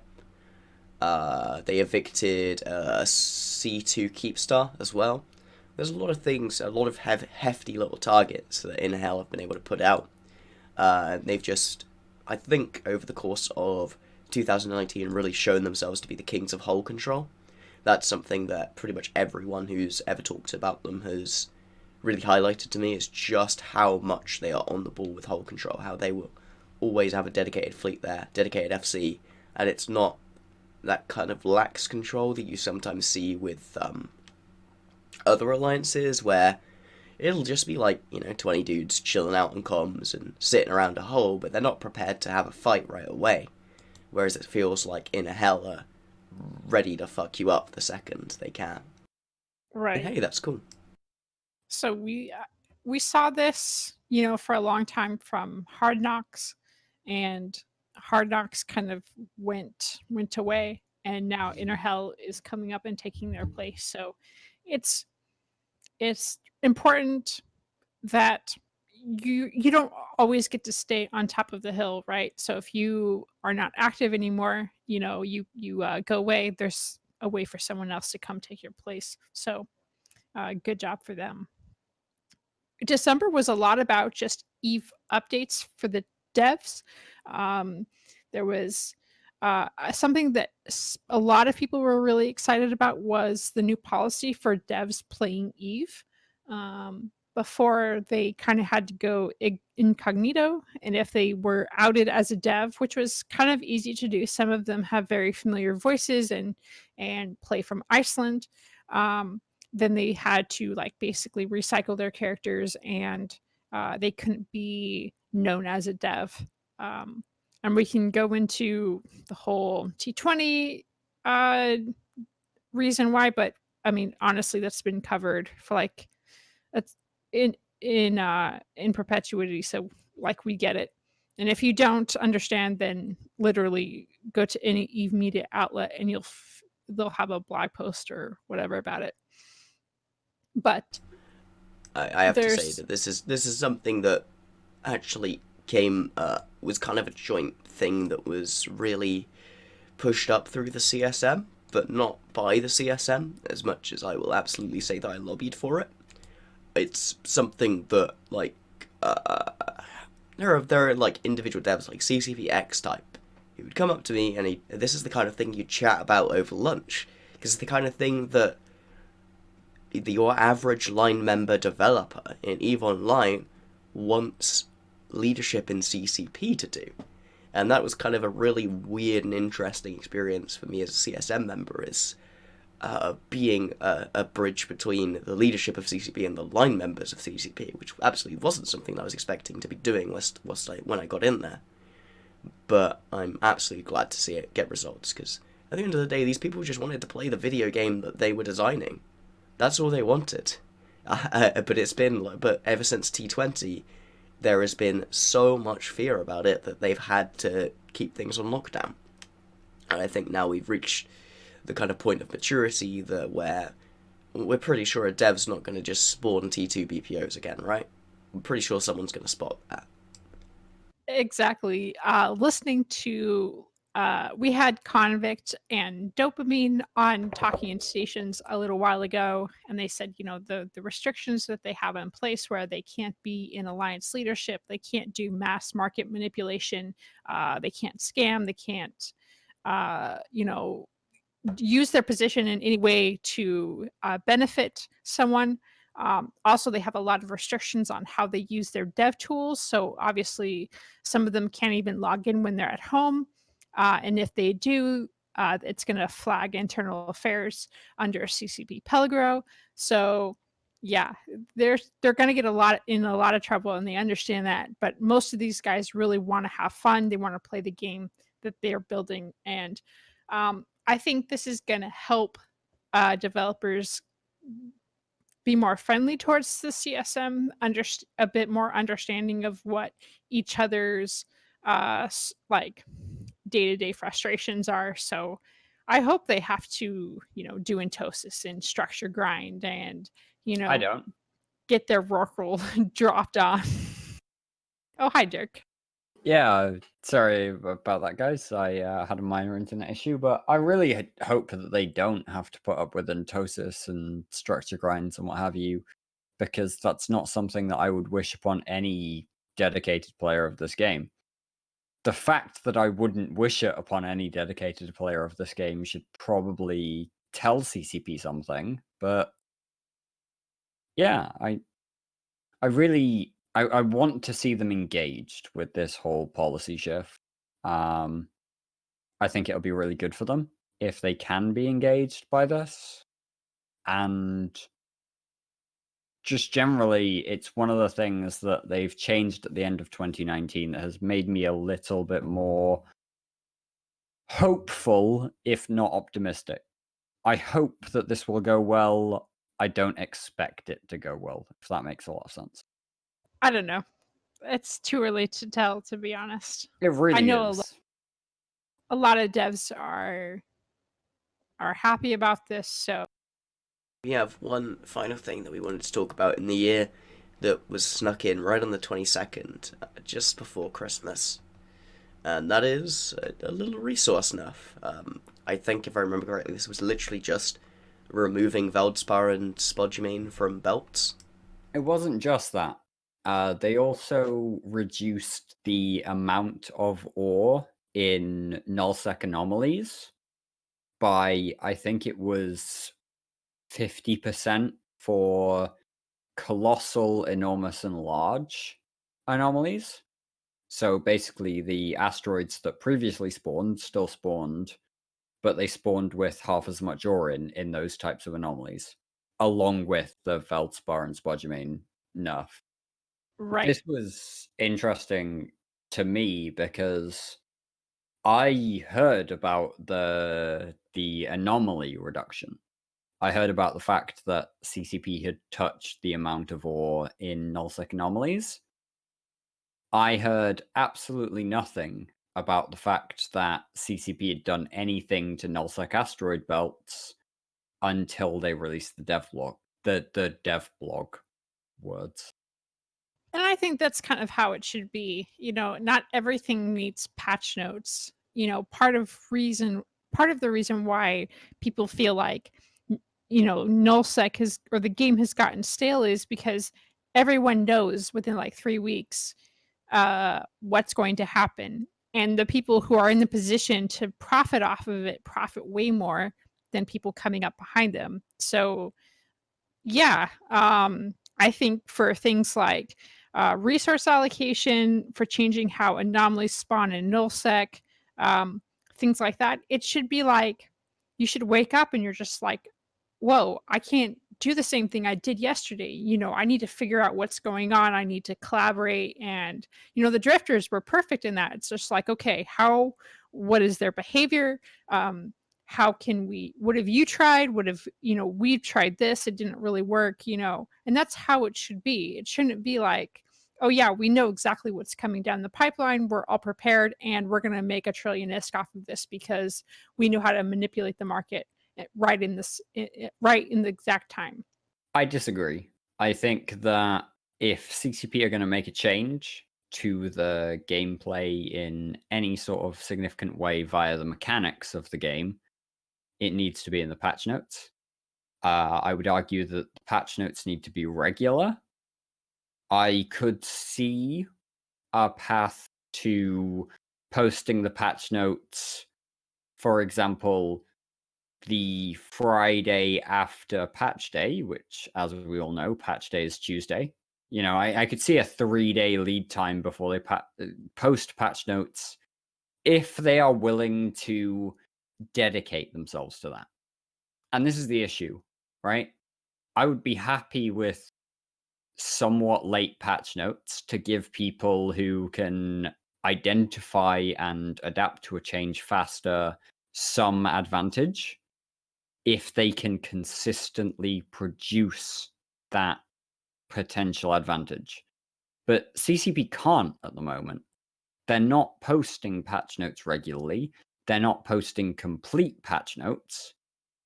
And until they can dedicate that dev activity to those situations so that players who come to it late, as you point out, can actually be assured that the patch notes are complete, they shouldn't be trying to surprise us with these things. Or if they are going to surprise us with these things, they should at least make sure that they can patch note properly. I think that might be something we'll just have to agree to disagree on, to be honest. There's a lot of really smart people, and they can see things. Not not not only can they see things as they come down, but they can see unintended effects that these things will have. Yeah, And for sure. it's just and I don't think they should be able to like win every single time that these things come out. So There are also a lot of yeah, stealth nerfs that never get acknowledged by CCP. And I think that's a significant issue with their patch notes as well. Just to say something, January. I don't think that the opposite of not putting stuff in the patch notes is giving patch notes far enough in advance that people can make preemptive decisions based on them. I would be 100% fine with CCP just dropping the patch notes when the patch actually drops, and that's it. That way everyone's on a level playing field, everyone has to react to the change at the same time. It's fine. It's just like, come on, all this does is disadvantage the kind of people who don't have access to information from non-CCP sources. That's my perspective on it. Because, if you're in the Imperium, if you're in the Legacy, someone's gonna send out a ping saying, hey, here's what's changed in the game. It's not in the patch notes, but now you know. And that means you're on ground level. You're on level 1. You understand how the game now functions. And everyone else is stuck at level 0, figuring out, is there a change? That's true, but I believe that in this day and age, there's never been more information disseminated than in any other time in Eve. So everyone is not just closed silos anymore. People are talking on Reddit, people are talking on Discord, people are talking on the forums. There's 3 major blogs that go out every week. So it's like I don't really see like it's not gonna benefit someone.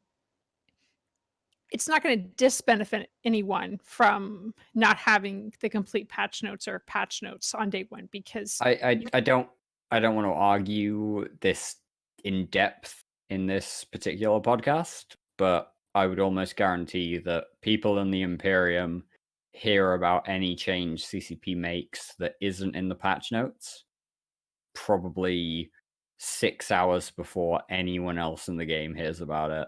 Never mind people who don't read patch notes or Reddit full stop. And those people do exist. So, like, we do get an advantage from our organization. So does Legacy. So does PanFam. And we shouldn't have that simply because CCP are incapable of publishing patch notes on the day a patch goes out. that's fair.